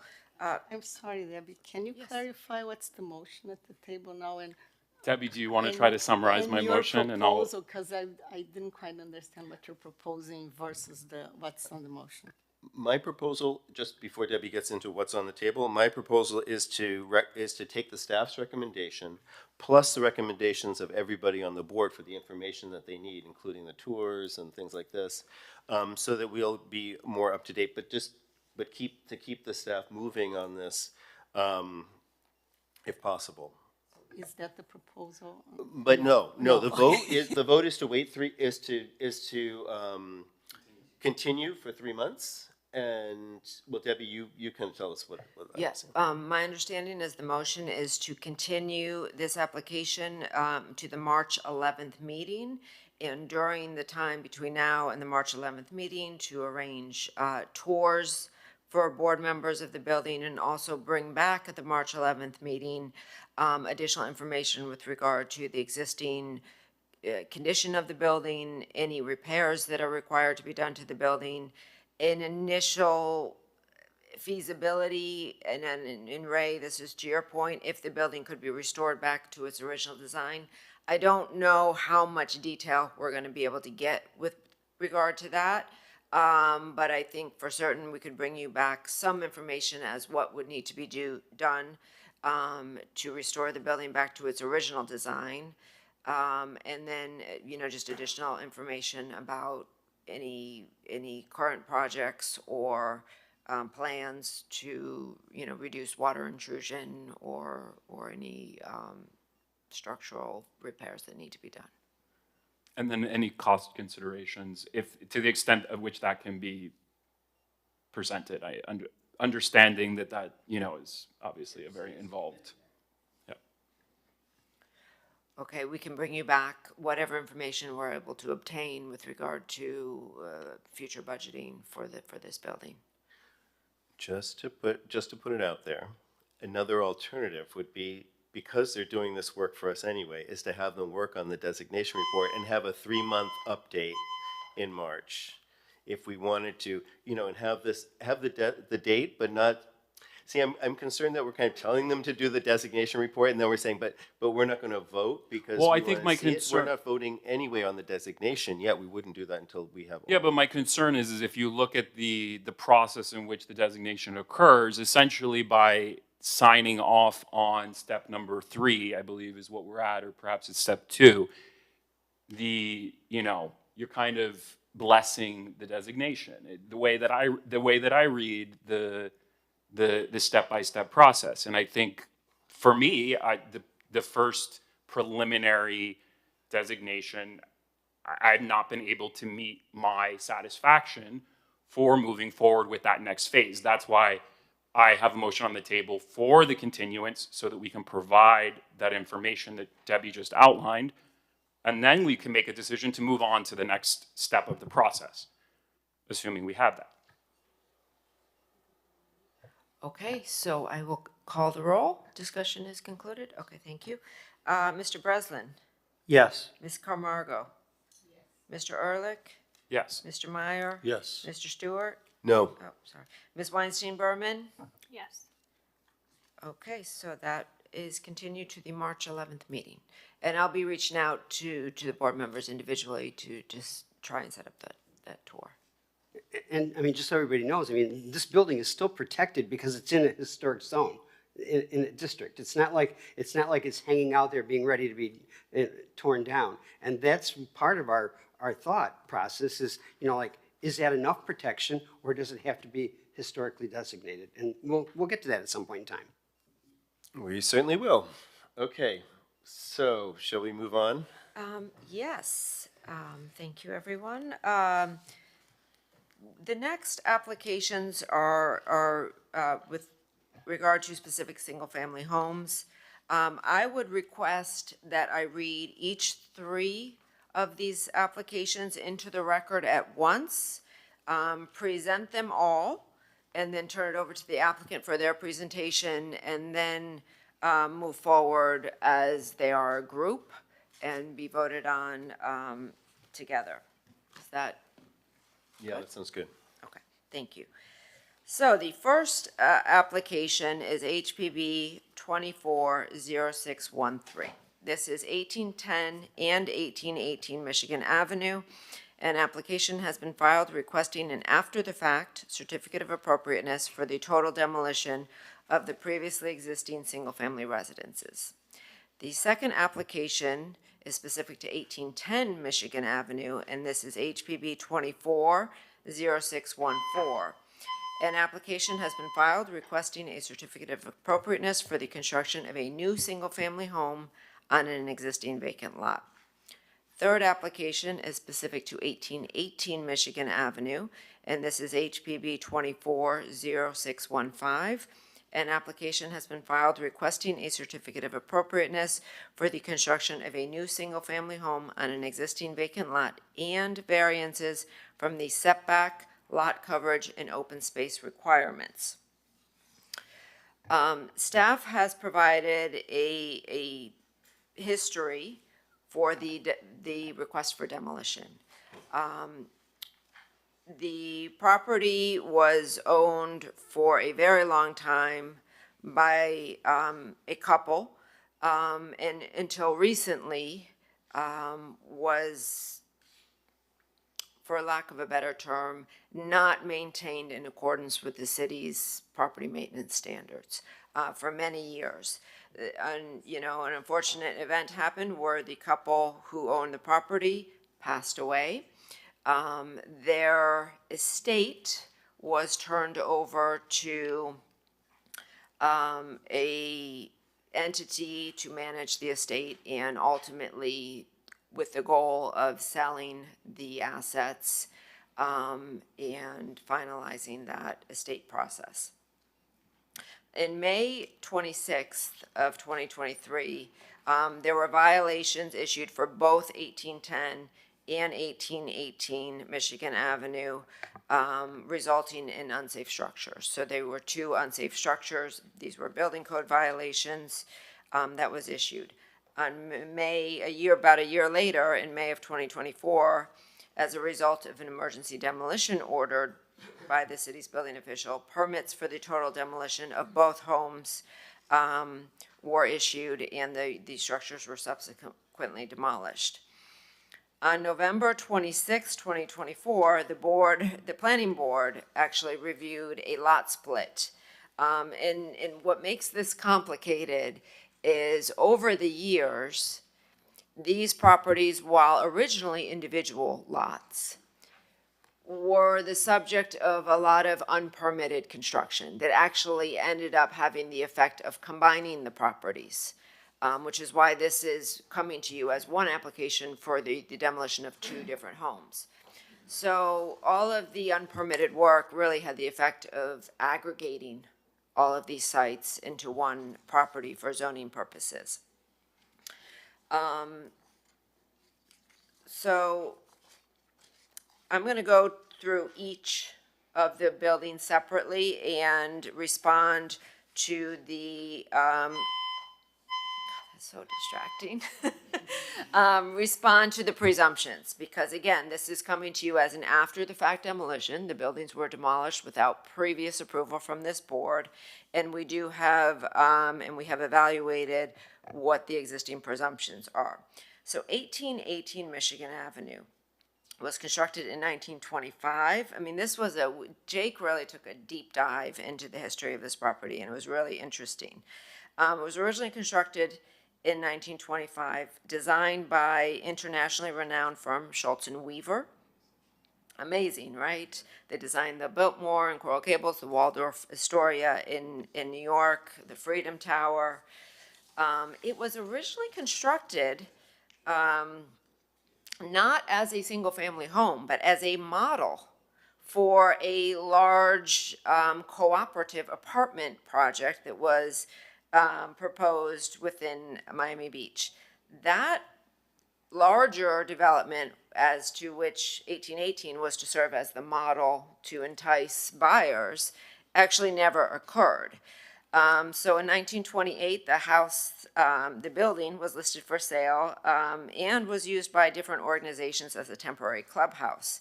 In 1929, the home was purchased by Henry Hubble. He was kind of a fascinating person. He's noted as a mystic. He was a portrait artist. And it just, I'm not going to go into too much length, but in our analysis, it's a really fascinating and important part of the city's history.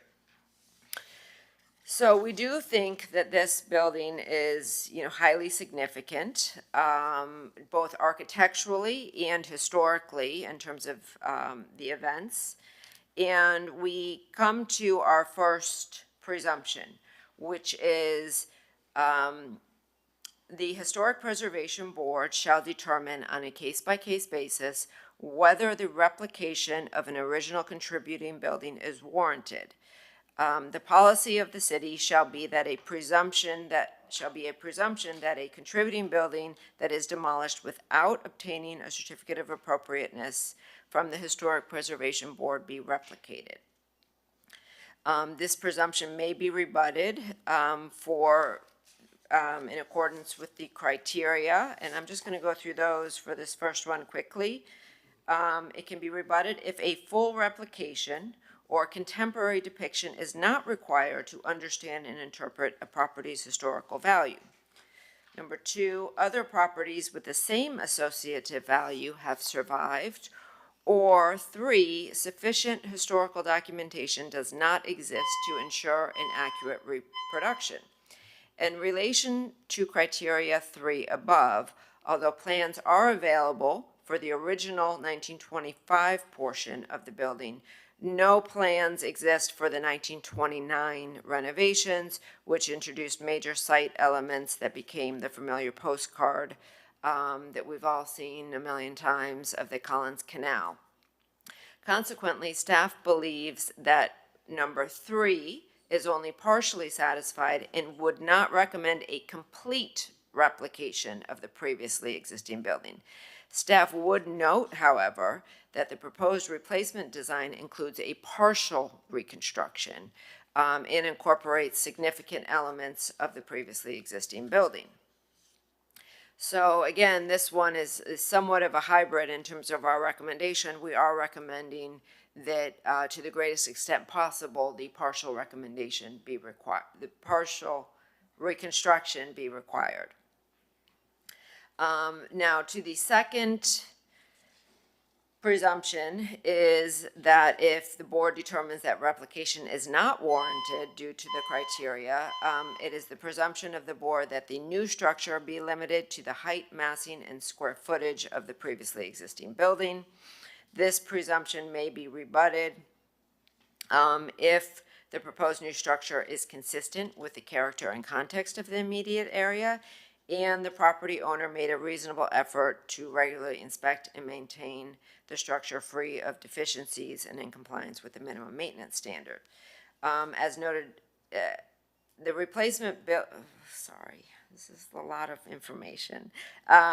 Staff would note that the companion application for the new construction of the home has been submitted. Staff believes that the new construction, and we'll get into this in more detail, is consistent with the character context of the immediate area.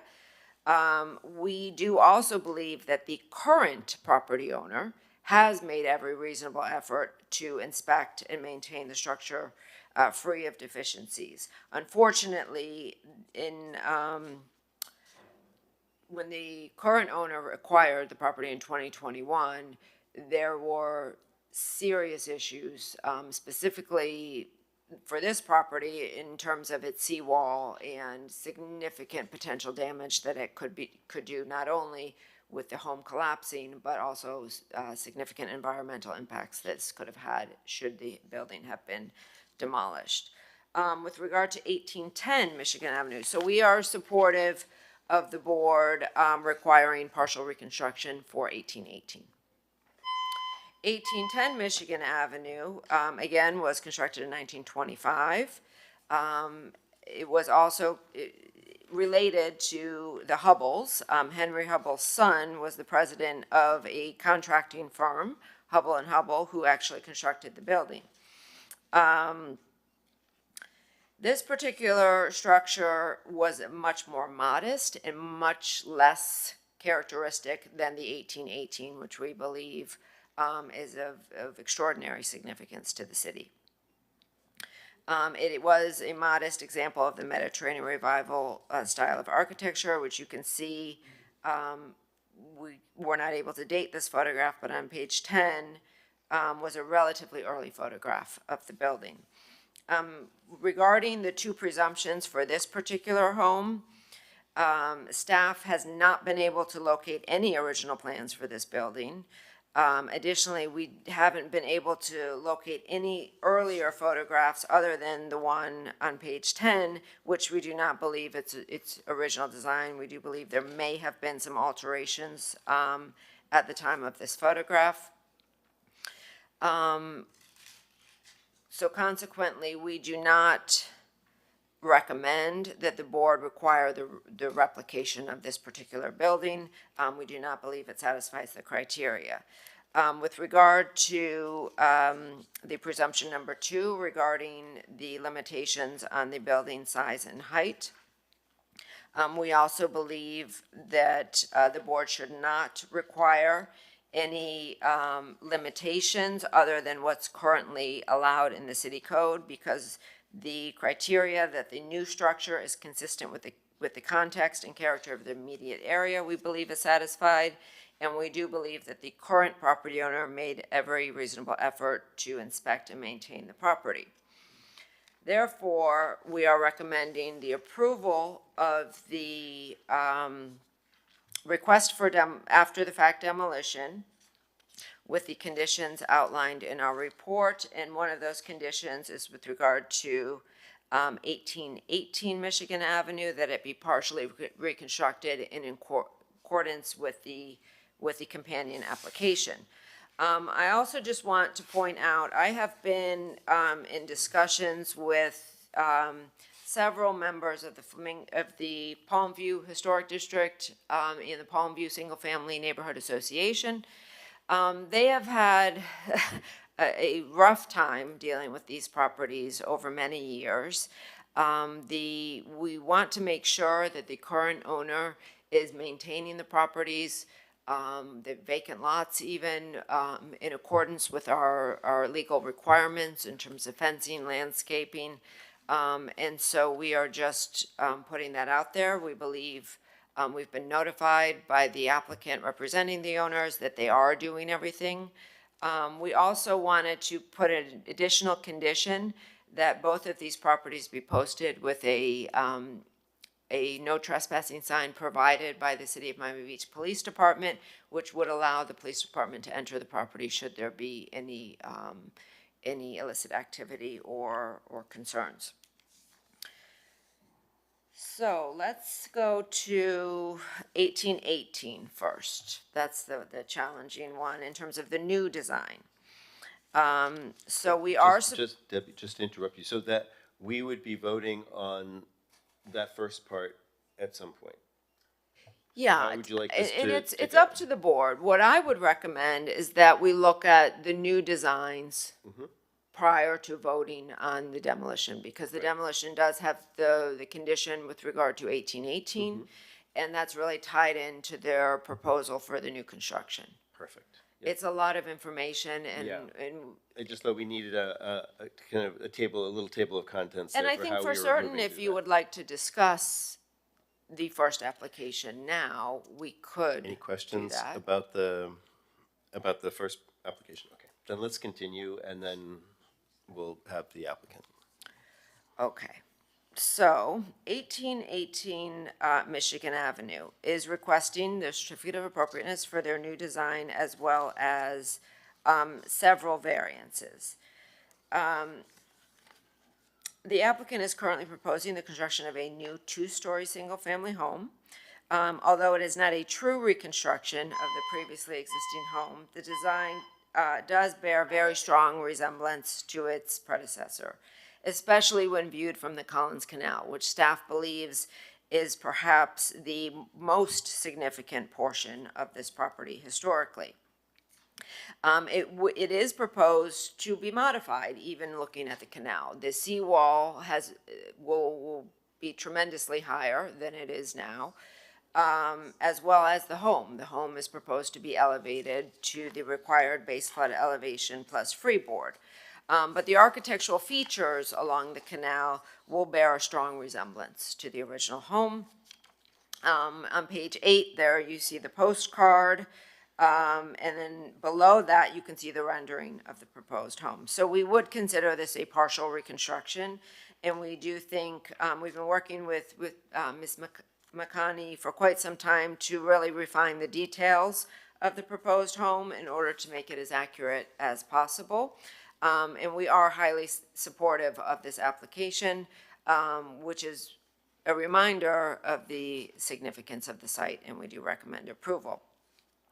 Now, due to the uniqueness not only of the shape of this lot, but also the fact that we are recommending partial replication or reconstruction of the building, the applicant has requested, 5 variances. The first variance is to reduce by up to 30 feet the minimum required setback of 30 feet for a single-family home. The second variance is to reduce by up to 10 feet the minimum required north side interior setback of 10 feet for a single-family home in order to construct portions of the home at a setback of 0 feet from the north property line. The third variance is a variance to reduce by 12 feet 2 inches the minimum required sum of the side yard setbacks of 22 feet 2 inches in order to provide a sum of the side yards of 10 feet. Variance number 4 is to reduce by 24.2% the minimum required front yard open space of 50% in order to provide a front yard open space of 25.8%. Variance number 5 is to exceed by 5.8% the maximum permitted lot coverage of 30% in order to provide a lot coverage of 35.8%. Requests for variances 1, 2, and 3 are the setback variances. Since the design of the new home we're recommending closely follows the siting of the previously existing home and site improvements, that was a non-conforming situation in terms of the setbacks. So we do believe that those variances are a result from our recommendation with regard to reconstruction. And we are supportive of the setback variances. Also, the need to elevate the home to the currently required base flood elevation leaves little area within the front yard to transition to a new elevation. So while the variances seem extreme, it's not the entire home, right, that's on the front property line. In the case of the front yard, it would be the stairs and other site improvements that are required to be elevated in order to transition to the higher level of the home. And also, and I think I mentioned this earlier, it is a very irregularly shaped lot. The front property line has a length of 105 feet and 7 inches, and the rear property line has a length of 16 feet, 2 inches. So this is extremely unusual and unique. Variance number 4 is related to the front yard open space requirement. This requirement mandates that a minimum of 50% of the required front yard consists of landscape pervious area.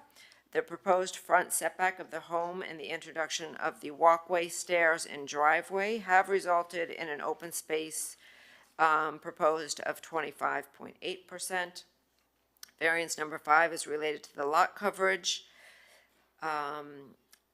Staff would note that typically up to 500 square feet of a garage can be deducted from the lot coverage if certain criteria are met, including the vehicular entrance of the garage is not part of the principal facade of the home, and that the garage is constructed with an entrance perpendicular and not visible from the right-of-way. Because the design of the new home closely follows the setbacks of the previous home, this results in a limited area where a garage could be introduced. As such, this current proposal is required to count the full garage as part of their lot coverage. That if they were able to reduce the garage area for the lot coverage, they would be very close to being at the maximum allowable. So we do believe that for all these reasons, there are significant practical difficulties that do warrant the granting of the variances. And so we are recommending approval of all of the variances. Can I ask you a quick question? Yes. Just a question about we had a question about the variance number 2, reducing the 10-foot minimum to 0. From the north property line, yeah, that's the canal, and the 30 is the 30 is variance front. number 1, is that that's the east. Is that the garage? Yes. Okay, so garage, stair. I understood number 2, but it was number 1, Yeah, and the 30. stairs are what go all the way to the That's 0 right. line. Okay, perfect, thank you. But that's the exact position of the original house. Those variances are all in. It's not exact, it's close. Sorry, Debbie, what was variance number 3, please? Variance number 3 is the sum of the side yards. So because they're asking for the north side, therefore their sum of the side yards is thrown off. So you have a minimum required sum of the side yards of 22 feet 2 inches. So that would be the north plus the south setback. Their south side setback is 10 feet. Their north side setback is, what am I getting? 0.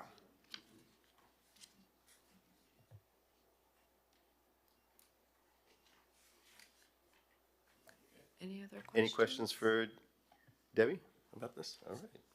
Okay, and for 1810 Michigan Avenue, I'm going to turn it over to Jake, who's going to give me a break. Debbie needs a break.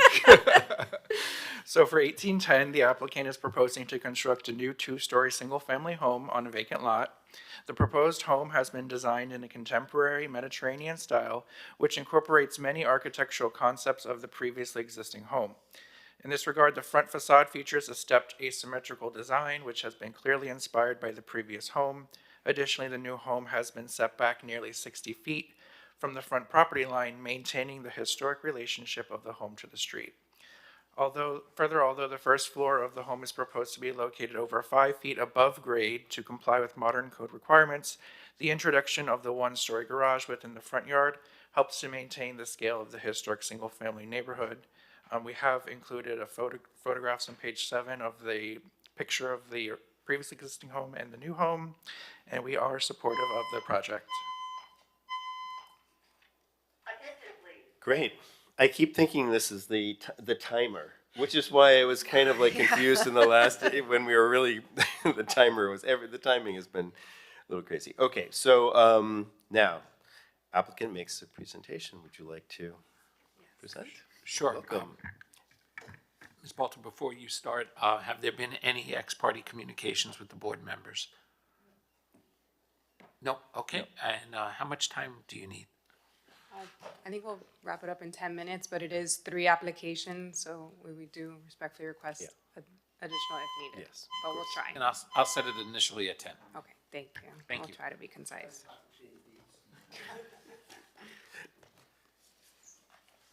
I don't know where Debbie went, but thank you so much, Debbie and Jake, for that very detailed presentation. I understand that this is a lot in a short amount of time, but all the three applications are very much related, so we wanted to get it all out first and then address any remaining questions. My name is Emily Balter, Burke Cordell Fernandez Larkin and Tappanes, offices at 200 South Biscayne Boulevard.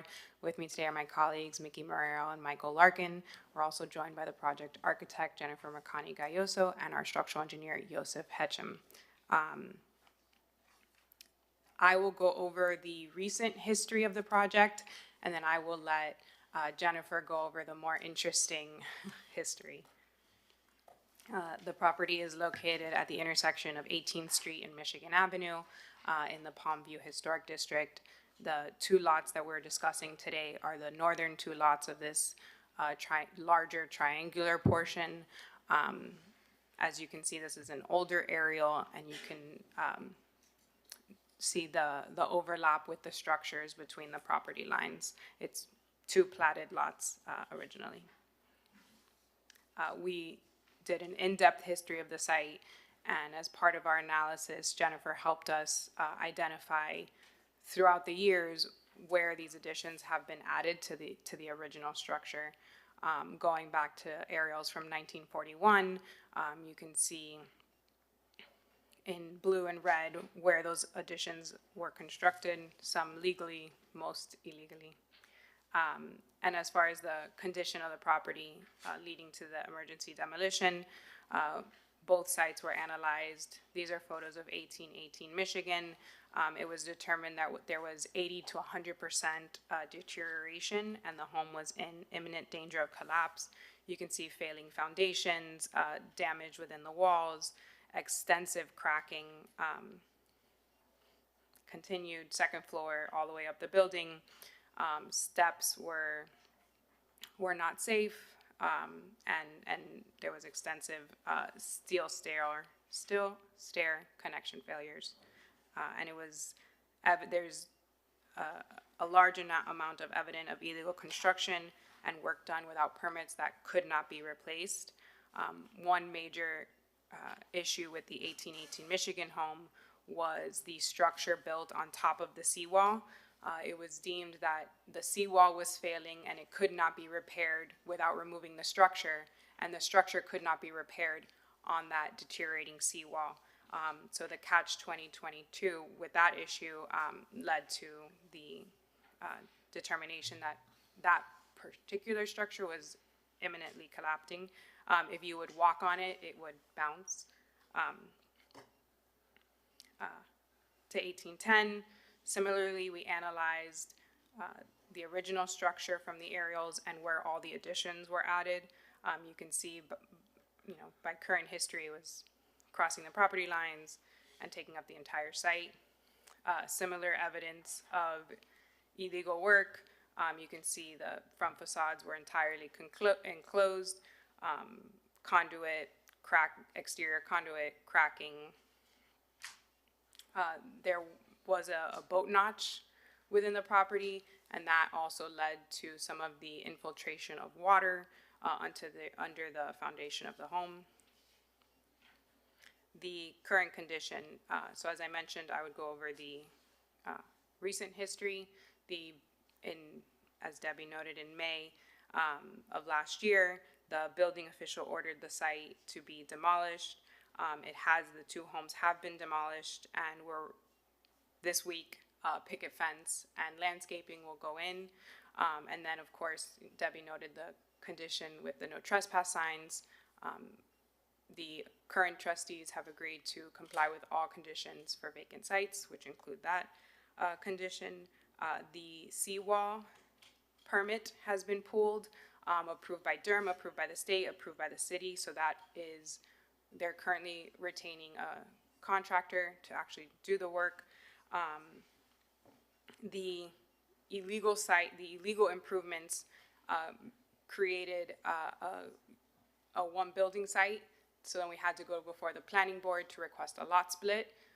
The lot split is consistent with the original platted lot lines. So now we could come before you all. And we understand that there's a loss here, but we're putting forth the best design for your review. So I'll give it to Jennifer. Good morning, everybody. Jennifer McConney, Studio MCG Architecture in Miami. This has definitely been one of our more interesting projects. You have, oh, yeah, okay. You want to do it? Yeah, you know what, I'll do that. And from the, I guess, 25 plus years I've been coming to this building, I've sat at that intersection in front of Publix and looked at this site and always thought that had to have been a really cool building at one point. But it's been in decay for a very long time. And I was, really happy when we got this. I mean, the clients came to us and said, we want to build townhouses. And then we started looking more into the history and thought, it's a better idea to just really keep the fabric of the neighborhood the same. And again, we divided the lots again back to what it was originally platted because of all the illegal additions that were done on the site. So I think we've had a really good time doing this. So you can see here, there's, they used to own the entire block, or they still, the trust still does. The ones that we're looking at today is Lot 3 and Lot 2, 1818 and 1810. So what we wanted to put back kind of the historic fabric of the neighborhood. Also on 1818, you can see these images. We've all seen them before in the postcards. So what Debbie was explaining earlier, this was a model apartment unit for Villa Biscayne. In the articles that Jake supplied us with, they were, it was somewhere south of Lagos Island, so possibly Allison Island, somewhere around there, there was going to be a apartment building built by Schultz and Weaver. So this is Villa Biscayne. These are some of the images of what it was supposed to be. It's a curved island, thinking it may have been somewhere on Allison or somewhere on Miami Beach. Not sure.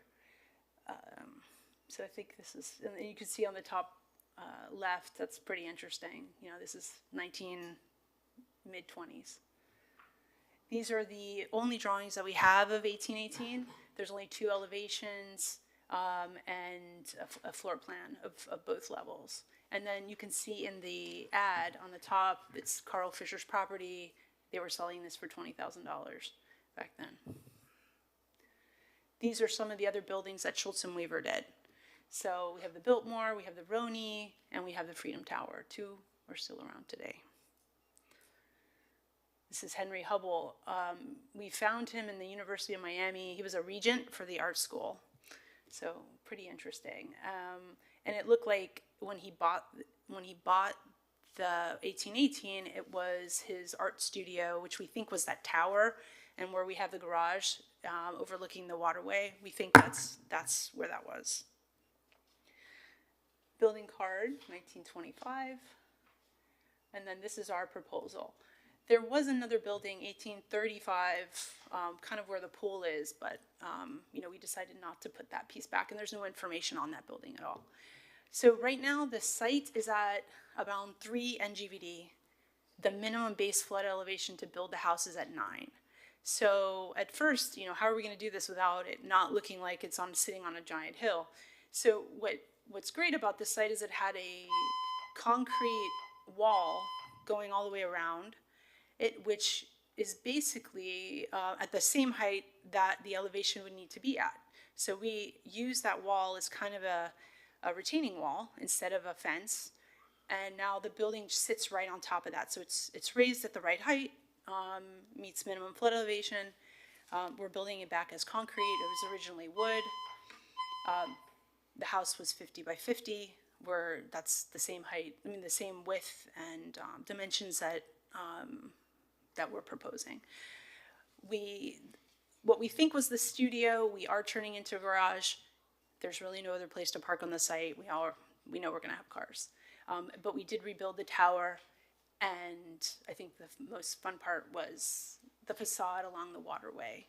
Who gets to do that?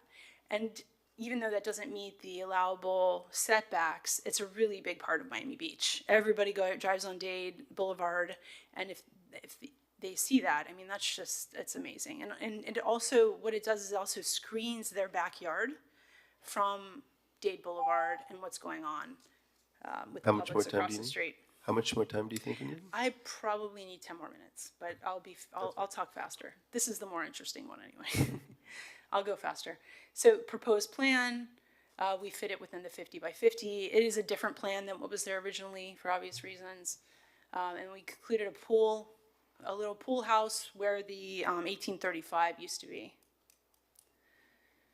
Second floor, right now we're showing it as a master. Whoever buys this, we're probably gonna end up changing the layouts, but we put the master bedroom on the second floor. These are the front elevation along Michigan. We recreated it as best we could. Obviously, there's not a lot of dimensions, but we did the best we can. This is the rear elevation.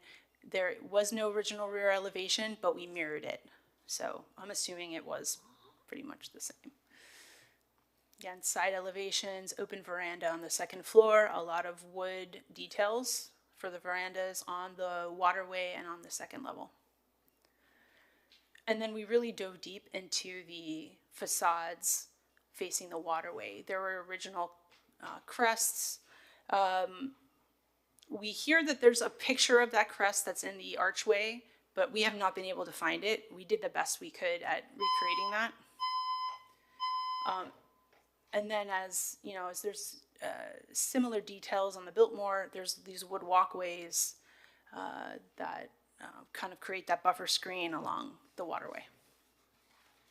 And then here's some of the images and the details that we took from the original drawings and the photographs. Can you point out that crest just for the record? Sure. It's so right there on the bottom right, it's highlighted in a beige above that doorway. That's the crest.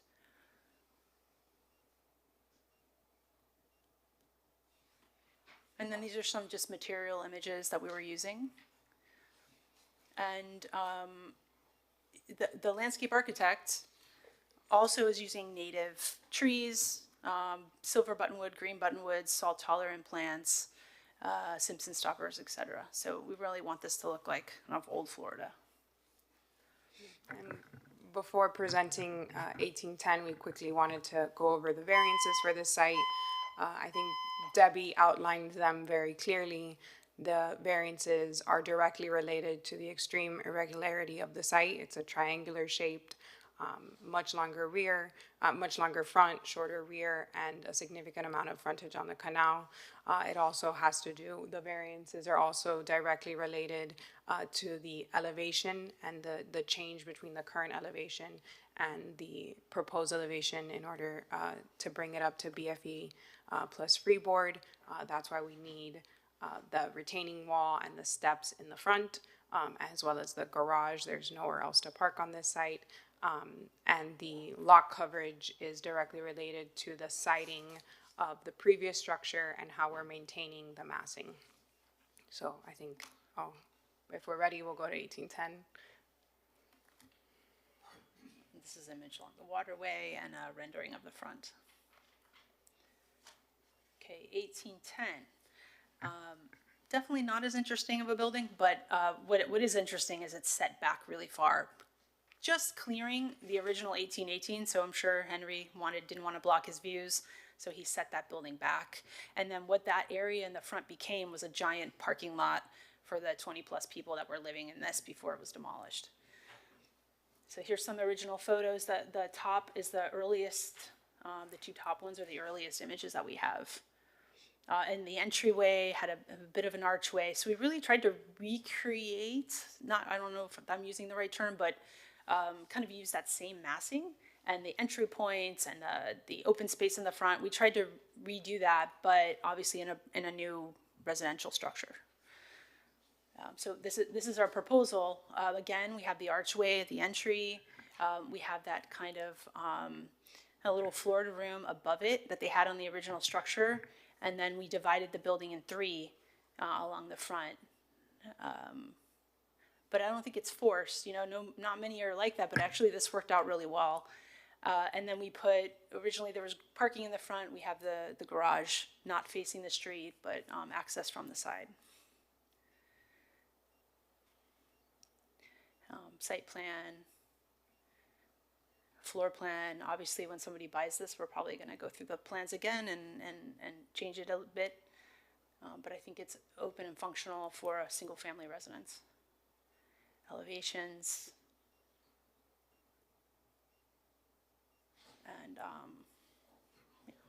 And that's the same. And the landscaping too, he's also using, trees that are from South Florida that are salt tolerant, and, we really want to bring that back. And then these are some of the, this is the aerial view from the back on the real side. So that will conclude our presentation. We're respectfully requesting approval of the 3 certificate of appropriatenesses, after the fact demolition, new design for 1810 with the variances, and design for 1810. We'll reserve time for rebuttal, and we're available. Our whole team is here. All right, thank you very much. Are any board questions for the applicants? Anybody have any questions that they'd like to pose? Ray? Yeah, just a couple of questions that sort of tie in. Is there still a vacant lot? Is this part of the estate as well? The triangular lot that's beyond that? Because you've got this boat slip thing that looks like that there's 3 property lines that go through it. Like, who owns that boat slip and who's going to do something with it? So the plans that we have approved by Durham, state, and the city propose filling in the boat slip. It was illegally constructed. So it'll be filled in. The boat slip will no longer be there. Okay, because it didn't show that. Yeah, And the then render didn't pick that up, but the home that's still on 18th Street, is there a future plan for that? I mean, it's in almost this deplorable condition. That's what you already tore down. Just out of curiosity. correct. We're working very closely with Debbie, Jennifer, our structural engineers, to study that house. It wasn't as in imminent danger as these 2. It has been secured, security, landscaped, but it wasn't as imminent as these 2. So these 2 were the priority for the estate and for the neighborhood as well. And then my only other thing is, obviously, we all looked at the Collins Canal and that wall and how it was like, almost like being in Venice. And, you've done a fairly decent job with that, but it still looks really plain to me. Is there a possibility that we could add some trim around the window openings? Just to add a little, because it's like this big, huge blank wall. And yes, you've made a new modern, entrance of where there used to be steps and everything. But the rest of it is just really plain. And yes, you've added some plants from your first whatever, but it just seems to me like it needs to have something else there for the people that are going down Dade Boulevard and say, oh yeah, that really looks nice. And your elevation on Michigan is really great. You've got, the windows are all trimmed out and whatnot. I just think you need to do something more with that. And that's my only comments. Thank you. Okay, thank you, Ray. Any, Laura, do you have anything? Thank you so much for a beautiful, thoughtful presentation. Is there any of the original fabric or character-defining features that could potentially be retained, probably non-structurally? And I think it was a great proposal on a very particular lot. So, and to answer your question, it's been demolished. There were things that we tried to keep, but we couldn't even access some of them from the waterway because it was on the seawall. So it's no longer exists at the moment. Ms. Haskell, would you like to? I think it's a beautiful design, elegant design. But to Ray's point, that triangular portion that you show in this rendering, is this a future site for another house that's going to be accessed off of 18th Street? Can you lift that up? Sorry. Oh, it's okay. That is lot 4, which, yes, that's lot 4. It's a part of the assemblage, but it's not a part of this project because there's no there hasn't been a house there for a very long time, probably since the 90s. So it's been vacant. Can you put the plan up? Can you put the plan up on the screen, just so we're all on the same?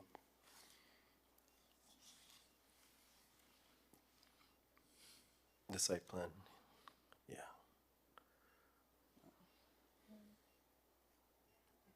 This one. This is the current condition. This is the subject area of the lot split that we went before the planning board, and we're returning these 4 lots to their platted lines. But no, there's no proposed new home or reconstruction for lot 4. It's been vacant for a number of years. So that, I mean, if you're looking to purchase, but no, that is not part of the scope of this. And that was the inland boat slip. You had the inland boat slip on that's been filled in already, or it's about to be? Okay. Yeah, we did talk about possibly looking at saving it, but it's not an allowed boat Right. slip. No, I know, yeah. My other question is regarding the seawall.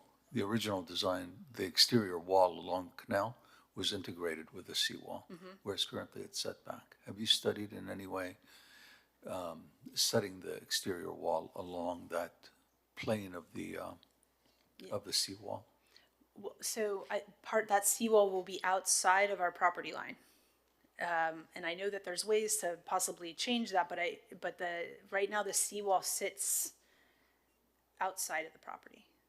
So if we couldn't build the building on the seawall. And I don't know if I want to do that again, where you can't fix the seawall without fixing the building. So, so I want to make sure that they're disconnected at least a bit. So if we had to do repairs to the seawall, then it wouldn't affect the structure above, and vice versa. Can you put that plan up too, just to show us the relationship between the seawall and the building? So you can see how your session has ended.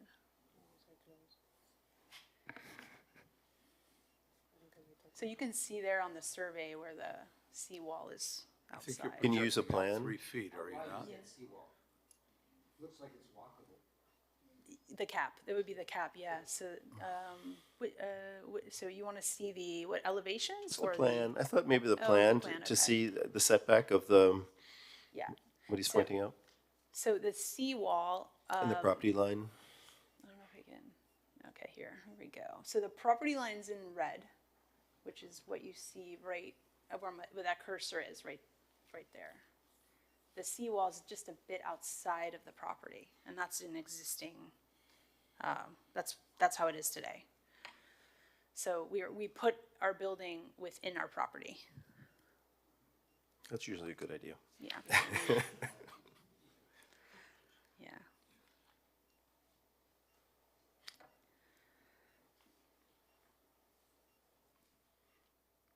Is there a way to go from the inside of the property out to the seawall, like to get to the gondola that's waiting for you down there?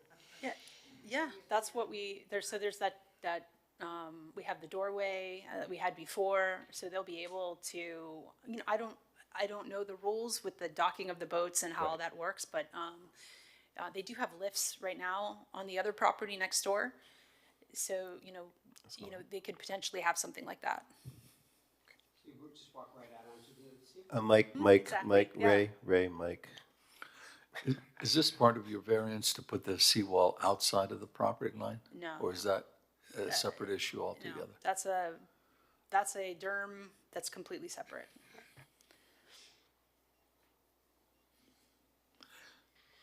Ray, wait, just, are you finished? Just one more Yeah, question. go. Just one other question, since this other lot that could be built on in the future, why wouldn't the owner, at this point in time, take the seawall all the way down so that it's consistent and done all at the same time, same permitting and all of that? It seems like it would make much more sense.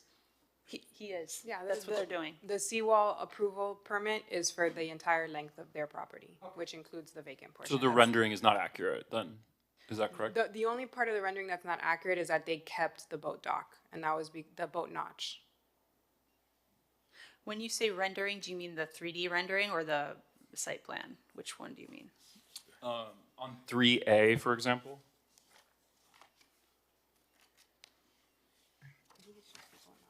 It's Like, surrendering to. To Ray's point, it seems as though To it. the seawall doesn't extend all the way to the property line. Yeah, I think it wasn't a part of our plans, so the architectural plans, because that's a separate property, but the Durham permits that they're pulling has that lot included in there. It's included and the boat cutout is not The boat, represented. correct. Okay, got it. Seawall's gonna go right across it. Yes. Thank you for that clarification. You're welcome. If you didn't request all these variances, side yards and rear setback, forget the canal setback, that's understood because you're trying to replicate the building. But the other setbacks on the east, west, and south, what would the size of your house be? So right now, we'll start with the east. The east setback is 11 feet, plus or minus the original setback was 9.55. So just a 1 foot difference. It's a 2-story residence, so we would have to be set back 30 feet. So as you could see, if we set back 30 feet, the building would be in the canal. So we would have to shorten the rear by probably about 20 feet or so. So instead of it being a 50 by 50, beautiful, square, classical architecture, we would end up with a 30 foot by 50 foot building, which is not what the original architect intended.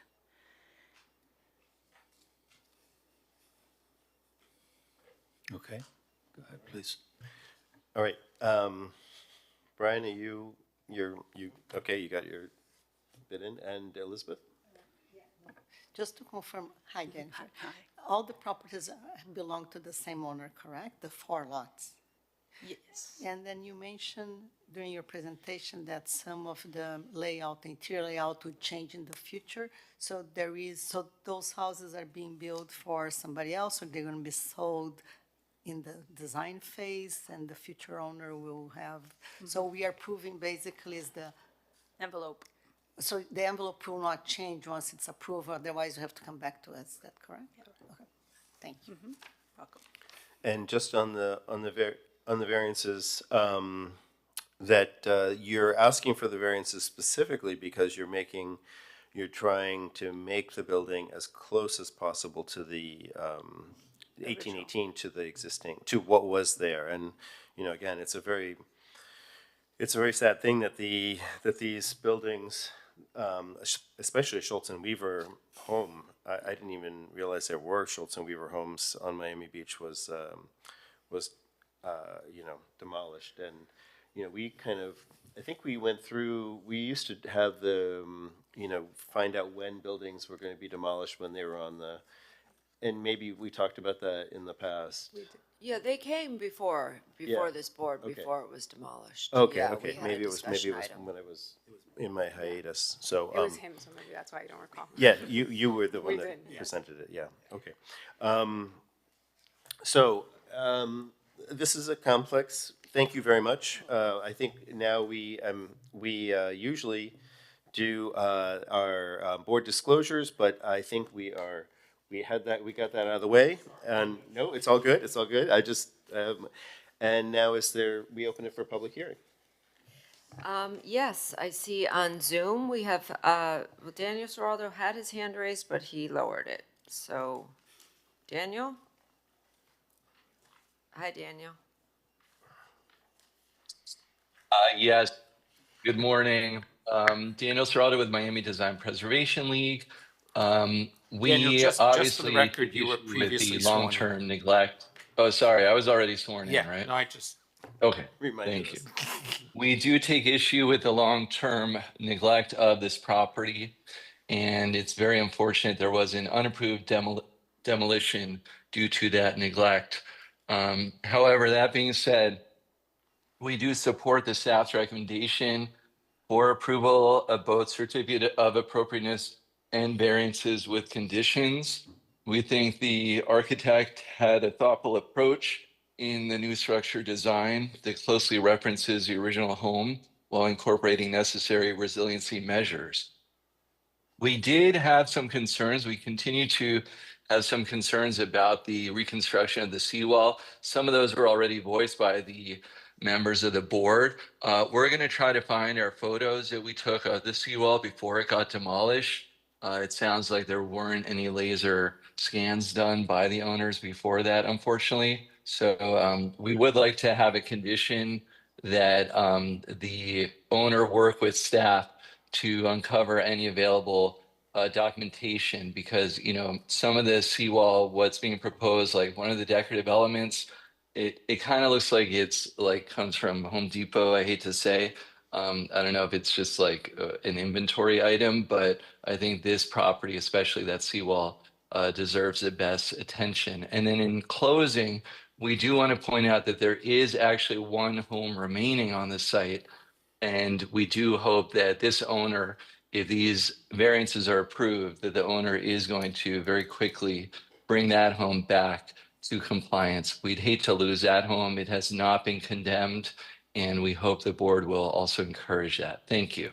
Daniel, before you leave, can I ask you a question? Yes. I was just, when you mentioned the seawall, you're talking about 1818, and you're talking about the facade along the canal, or specifically Yes. the seawall itself? Oh, I'm sorry. Yeah, it's kind of like a Venetian wall. So whether it's a seawall or a facade, but it's that large wall along the canal that I guess now it's attached from the seawall, but yes, the part above the seawall had some interesting like decorative medallions. And I know we have some photos, so we're going to look at those and pass those along. Okay, thank you for that clarification. Thanks. Anybody else of the public on Zoom? No, and anybody here from the public who wants to speak? No. All right, with that, we will close the public comment and open it up to board comment. So any thoughts? Ray? I think it's a great presentation. Are these spec homes that are being built that will be up for sale for other people, or do they already have owners? No, for sale. They'll be for sale. Okay. You've done a really great job, because that neighborhood is so special within Miami Beach. And I know originally the owner wanted to build townhouses like what's on the other corner, and you can't do that anymore because that was built before it became Palmview Historic Neighborhood. So I think you've taken particular precautions to make sure that you stayed within the what is wanted for that neighborhood. Thank you. Thank you as always for the presentation. I think it's, you know, beautiful. I love, you know, all the references with like the gondolas on the canal. It's very, you know, brings back kind of the romance of the 1920s Miami Beach. So I think you did a fantastic job and very supportive of the project. Thank you. I echo what my colleagues have said. It's a beautiful design. I'm not one for supporting variances when it comes to setbacks typically, but I think this is an unusual case that warrants allowance of it. Thanks. Thank you for the presentation. It's an incredibly thoughtful design. I really it was very interesting to learn about the history involved here, because there's so many stories that are tied to this property. And I do endorse the project. I think that it's very tastefully done, very thoughtfully done. There are, to my colleague, to Laura's point as well, the references are really, they resonate with me, and I really like them.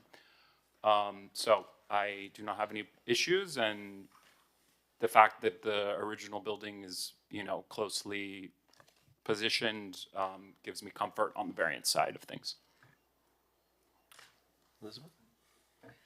Thank you, Jennifer. That's it's really a beautiful design, and I can see somewhat of the reconstruction of a more romantic image of Miami Beach from the past. But I think I'd like to reinforce what Ray has suggested, that maybe the facade facing the canal could have a little bit more decoration. When you look at the front and the canal, one has more attention to detail and the other looks more streamlined. So I think it would be nicer if both have the same language. But other than that, you have my full support. Thank you. And yeah, I agree with my colleagues that I think this is really amazing. It's an amazing opportunity. It's sadly an opportunity. It really would be much more opportune to be talking about the Schultz and Weaver building that we're renovating and repurposing, and its neighbor. But given the circumstances, I would agree with Daniel's recommendation that you look more closely at the historic references to that canal facade. It's not exactly, it's never going to be the same as the historic facade, but it can be a little closer. So when you and you know, I think you'll be working, maybe Debbie would know whether you're working with staff when a buyer comes in to make sure that what we approve here is, you know, is within, very close to what is ultimately built with obviously a specific buyer, a homeowner. So with that, I don't think there's any other comments, so I'll entertain.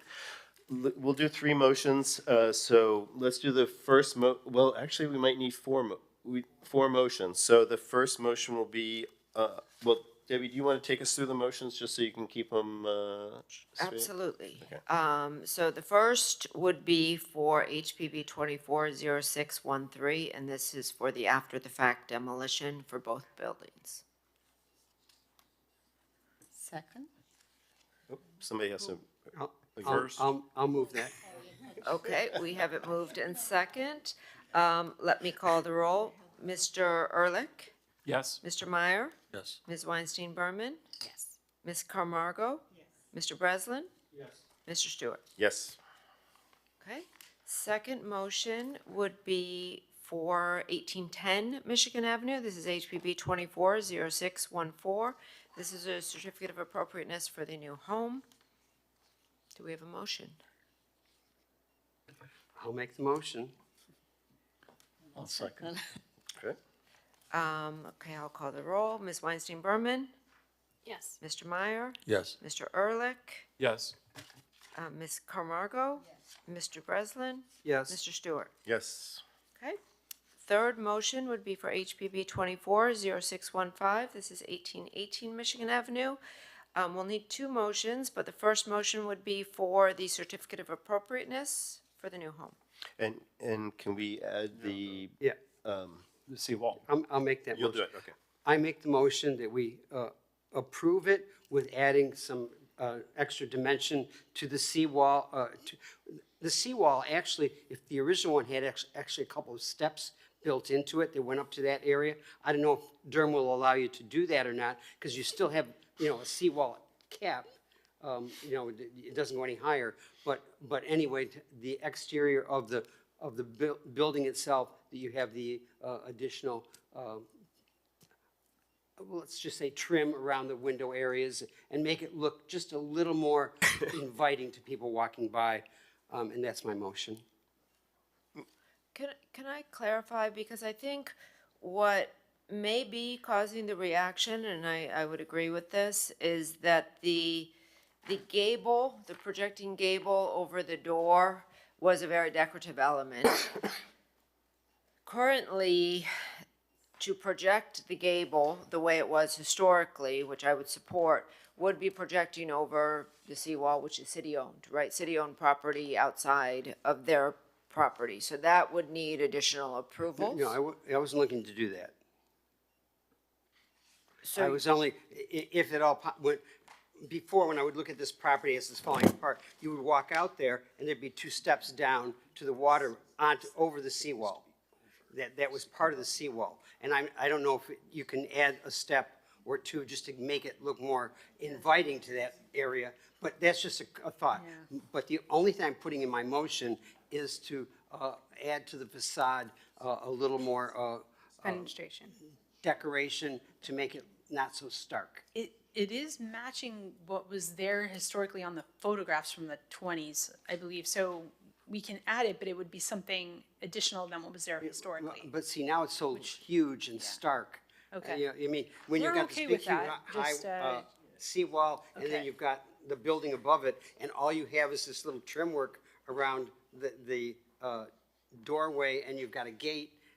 And yes, you put some extra hanging plants, but it just seems to need something, is in my feeling. And maybe if it's a stucco treatment, because back then we didn't have flat, you know, stucco. Yeah, I mean, it just needs to have something, you know, to just make it more appealing to the passerby.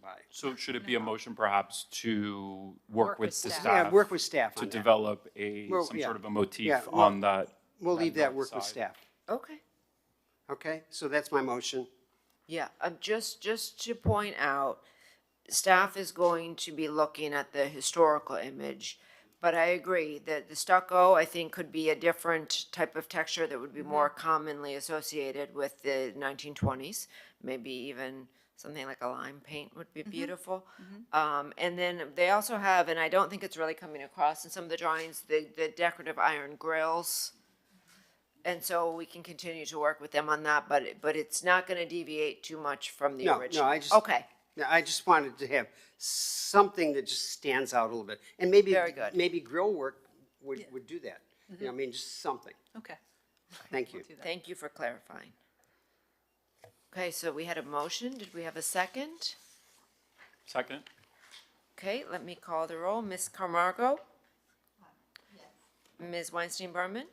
Yes. Mr. Meyer? Yes. Mr. Breslin? Yes. Mr. Ehrlich? Yes. Mr. Stewart? Yes. Is that 4? No, the variances. Then the last motion would be for the variances for 1818. Do we Is have? there a motion for the variances on 1818? Okay, do we have a second? I'll second it. Okay, let me call the roll. Ms. Weinstein Berman? Yes. Mr. Ehrlich? Yes. Ms. Camargo? Mr. Breslin? Yes. Mr. Meyer? Yes. Mr. Stewart? Yes. Thank you. Thank you. Good luck.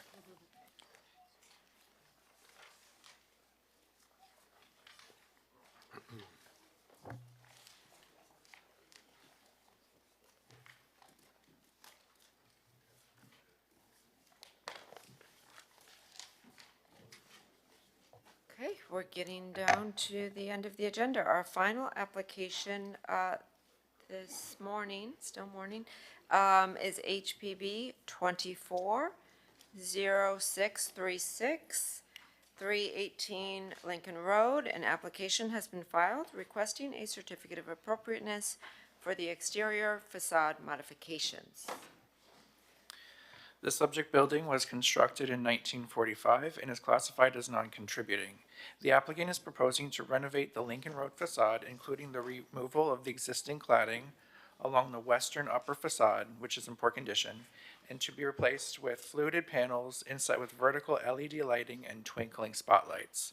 This modification and the proposed paint scheme maintain the character and should elevate the pedestrian experience along this vehicular portion of Lincoln Road. Staff is supportive of the proposed application and recommends approval with the conditions outlined in the draft final order. Okay, do the board members have any questions for us? Questions for staff? No? All right. Well, welcome. Thank you. Before we begin, could someone help me find my PowerPoint? We need help with the PowerPoint. Can you put it up, please?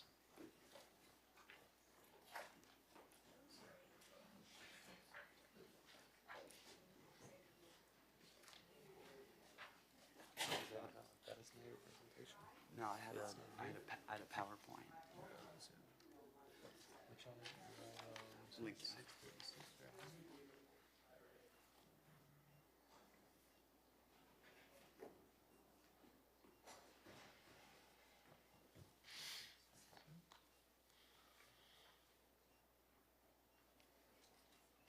Yeah, it was that one. Oh, I'm sorry. No, no worries. So it was in PDF. It's just item 2. Got it. There's also, you had 2 other presentations. Do you want those as No, well? Or no. This one's fine? This one Alright, should well, be fine. Okay, you can either use this or the clicker right there. Okay. Hello, everyone, and thank you for taking time to speak to us today. My name is Josh Robbins, and I'm speaking on behalf of 318 Lincoln Road. Back in the 1950s, this part of Lincoln Road was like the Times Square of Miami Beach, full of light, vibrance, and activity. Today, however, that energy is gone and has been really replaced with blight and darkness. What was once the heartbeat of Miami Beach has arguably become one of its least inviting areas. And walk by at night and you'll notice that people loitering in its dimly lit sidewalks. Thankfully, efforts are underway to bring this area back to its former glory, like pedestrianizing it with the rest of Lincoln Road. But those efforts are still in their early stages, and who knows if or when they'll come to fruition. Rather than us sitting back and hoping that the changes happen, we want to bring about those changes ourselves. When we purchased this property back in July, we saw the potential that it had, but we knew we had our work cut out for us. The building facade, untouched for decades, speaks for itself. It's worn paint, tiles falling off, and I don't know if you can see, but there's trees growing out from its cracks. We knew that we could just slap on a fresh coat of paint and call it a day, but we figured this was the perfect opportunity to do something truly special. As we researched this building's history, we stumbled upon this incredible postcard that I actually have right here. If you don't mind.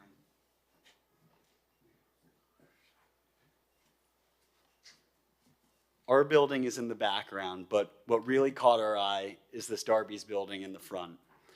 Its charm and character really inspired us, and we quickly realized that we could bring this facade, that our building would be the perfect canvas to bring this facade back to life. You can see from our picture that we're not only trying to do something historic, but we're actually trying to bring something historic back to life. But it's not just about activating our facade for the aesthetics. It's really about restoring light, deterring nefarious activity, and creating a safe place for people to hang out. With all that being said, I'd like to invite our architect, Mark Harrington, to discuss the design features of our proposed project. Hi. Thanks for considering the proposal today. You guys are probably familiar with it. It's between Lincoln and Collins on the south side of the street. The 40-foot tall structure was really the original theater, which we're really not affecting at all. The lower volume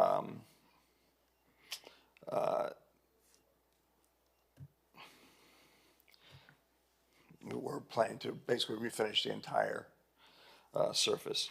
They're really inspired by the historical research in the Darby facade.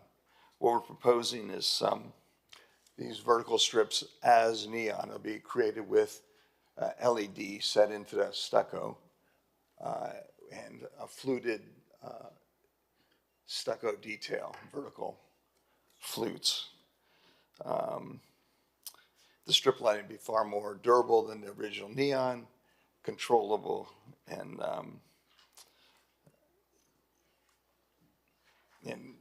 the signage, which isn't part of our proposal, is just an example of what the city has already approved for this special signage district, which is really a higher square footage to bring that energy back to the area. And those all will come as a later application. And that's basically it.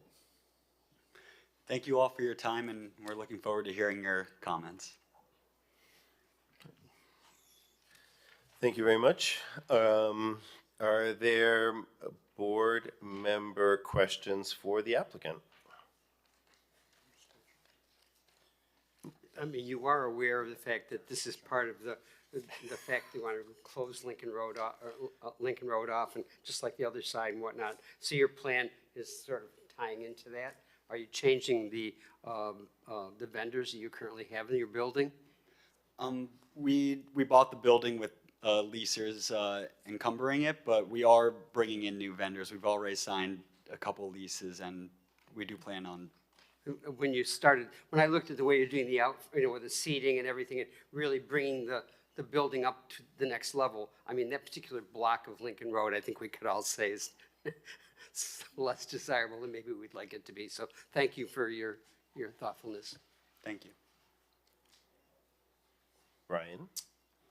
I would echo the same point. I really appreciate the investment that you guys have made in this district, and especially in this particular block. I'm curious on this, just on the signage, what your thoughts were. There is that. Okay, what are you planning on doing with the signage? I mean, I see the fluting and the LED and whatnot, but I'm just curious about the Mark, actual. I'll start and like fill in the fonts and blanks.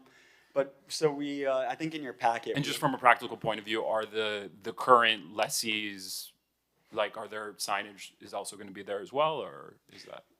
Yeah, that's a good question. So, I think in the packet that we gave you, we have renderings without the signage, but it just looked a little naked without the sign, so that's why we're displaying these.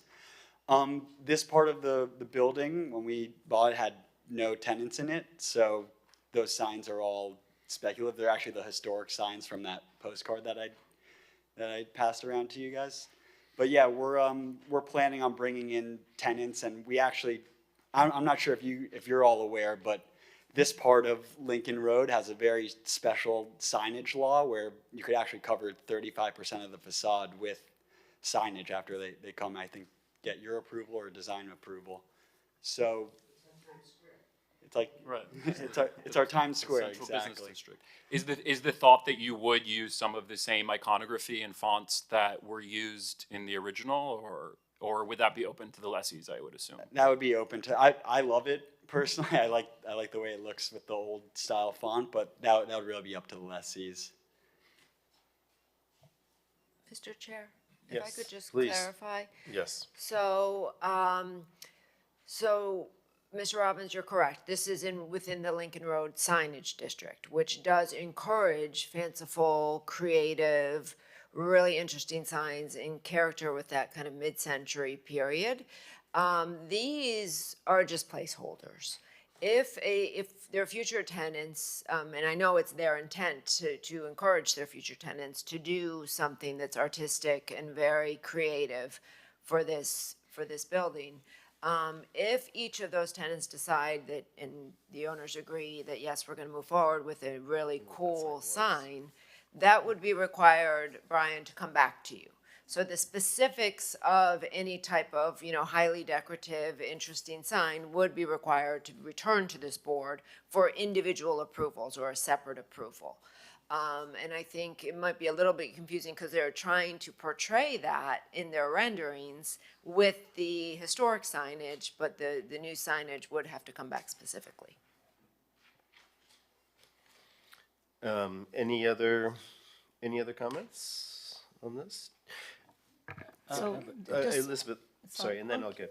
No, that's all right. So just to clarify, you're proposing we're doing all the storefronts as well, plus the area above the storefront where the signage goes, is that correct? Or the storefronts are remaining the ones that are currently there? The storefront, again, correct me if I'm wrong, Mark, but we're just doing the everything The above purple. the storefronts, the neon lights. All right, thanks. Haskell? Thank you. Mr. Robbins, it's nice to see the next generation taking over. You're releasing the reins to allow them to present to us. Absolutely. Appreciate that. Yeah. Well done. Thank you. In your letter of intent, you state, in fact, our proposed lighting and facade plan is nearly indistinguishable from what was present on the 200 to 300 block. So are we to expect essentially the same light intensity, the same characters and so forth as what we're seeing on your renderings? Yeah, I think so. The nice thing about neon is you can control it. It's dimmable, way more controllable than and we worry about that a little bit. You don't want it to feel overpowering, and we're in control of that. It's a good thing. Because when I look at the original, it looks almost overpowering. A little bit. That's why I ask. Understood. Okay. Thank you. I'll just ask, in the staff report, I think they talked about an awning plan, or a plan for signage, like a guide, I guess, like to establish some, are you, Yeah, that's on A7. are you There's, thinking of that? it dots in the square footage is allowed. Okay. And the awnings are unchanged at this point. Okay, so there is no awning plan according to the, We actually Yeah. removed one of the awnings, correct? Yeah, so actually, we have a permit right now, just a cleanup permit for the last space that we have to lease, and the awning closest to the west. We're getting rid of it just because there's pigeons hang out there, and it's kind of gross, so we just want to clean it up. But one of the awnings is I guess it is our tenants, and that's staying. okay, and so Debbie, the recommendation in the staff analysis, I don't see it in the final order, but I might not be, is it? It's condition 1C. So what 1C. we're asking for is for them to study like a master plan for future awnings and signage. And also, we have that condition about the paint color, because right now, what has happened over time is individual tenants have put their own things up and even their own paint colors on the building. It's one building, right? So what we're asking for is kind of a consistency throughout the building as part of a plan. And we understand it's not all gonna happen at once necessarily, because tenants will come and go at different times, but that there be a plan in place for signage, the location of signage for awnings, so that we end up with a consistent, awning program for the building and not allow each one to do their own thing. So are you, just 1 second. So are you okay with that, with the staff with the staff order as it's written, which includes that? Yeah, I'm okay with that. It just makes our building look better. Yeah, exactly. Well, exactly. It's just you hadn't quite presented that, but it sounds like it's definitely part of your plan. So, Ray, I'm sorry, I interrupted. Anything they do anyway requires a permit, whether it's an awning or even painting a color. I mean, so. That's a good point. There is control.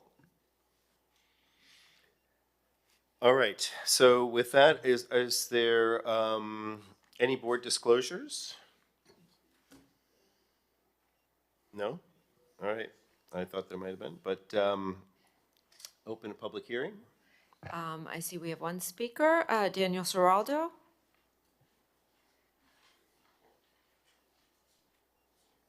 Yes, thank you. Daniel Seraldo with Miami Design Preservation League. We support the proposed facade modifications subject to staff conditions. The introduction of fluted panels with LED lighting appropriately references a vibrant architectural character of 1950s Lincoln Road.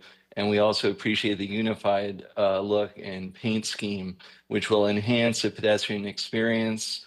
We know that this area has been in a decline, some say managed decline, over the last decade or so. And we are hoping that the new owners will properly maintain their buildings and bring the street and the block back up to the expectations we expect of the Art Deco district. Thank you. All right. Thank you very much. That concludes public comment, unless there's anybody in the audience. No. So with that, we can either, if you have any more comments, you're welcome to make it, board members, or entertain a motion. I'll make a motion to approve the certificate of appropriateness for this project, subject to the staff recommendations. Second? I'll second. Awesome. Okay, let me call the roll. Ms. Camargo? Yes. Mr. Breslin? Yes. Mr. Meyer? Yes. Mr. Ehrlich? Yes. Ms. Weinstein Berman? Yes. Mr. Stewart? Yes. Okay, congratulations. Thank you all. Thank you. Congratulations. So that concludes our regular agenda this morning. Do the board members have any other additional information? I had a chance just to check in with Debbie before this, and I asked, and maybe you guys would give me your opinion on this. I asked if we could recommend to staff to see if we could get a presentation by the team that determined that some of the buildings, a couple of them in our historic districts, were subsiding, and just to get a better understanding of what the data is and what they think it is. Okay, so and Debbie said she would entertain a motion to or a request by the board to kind of reach out to them and see if they would do that for us. I think this would be a great forum, and it will also be recorded so the public can see it, and Potentially they'll make a presentation to us. Yes. If they're willing to. I will certainly extend the invitation Yes. and give that request. And that would be, I will give them the next few Yeah. meeting dates and see if they're willing to come. If not, alternatively, I could also offer, they could present via Zoom. oh yeah, for sure. Okay. Yes. Yeah, I'll second that motion. Okay, all those in favor? Okay, Aye. great. We didn't need a formal motion, but that's Yeah, stronger. there you So go, stronger. I can And- report back to them that, And- okay. Yes. I was only going to say that I'm not going to be here for the January meeting. You're going to be under the Lindsay's wonderful leadership, but I want to just wish you all, well, first of all, thank you for a wonderful year. Full of gratitude for all of your comments and observations, and that I hope you have a great holiday and come back refreshed. Happy Thank you, holidays, Debbie. everyone. Thank you.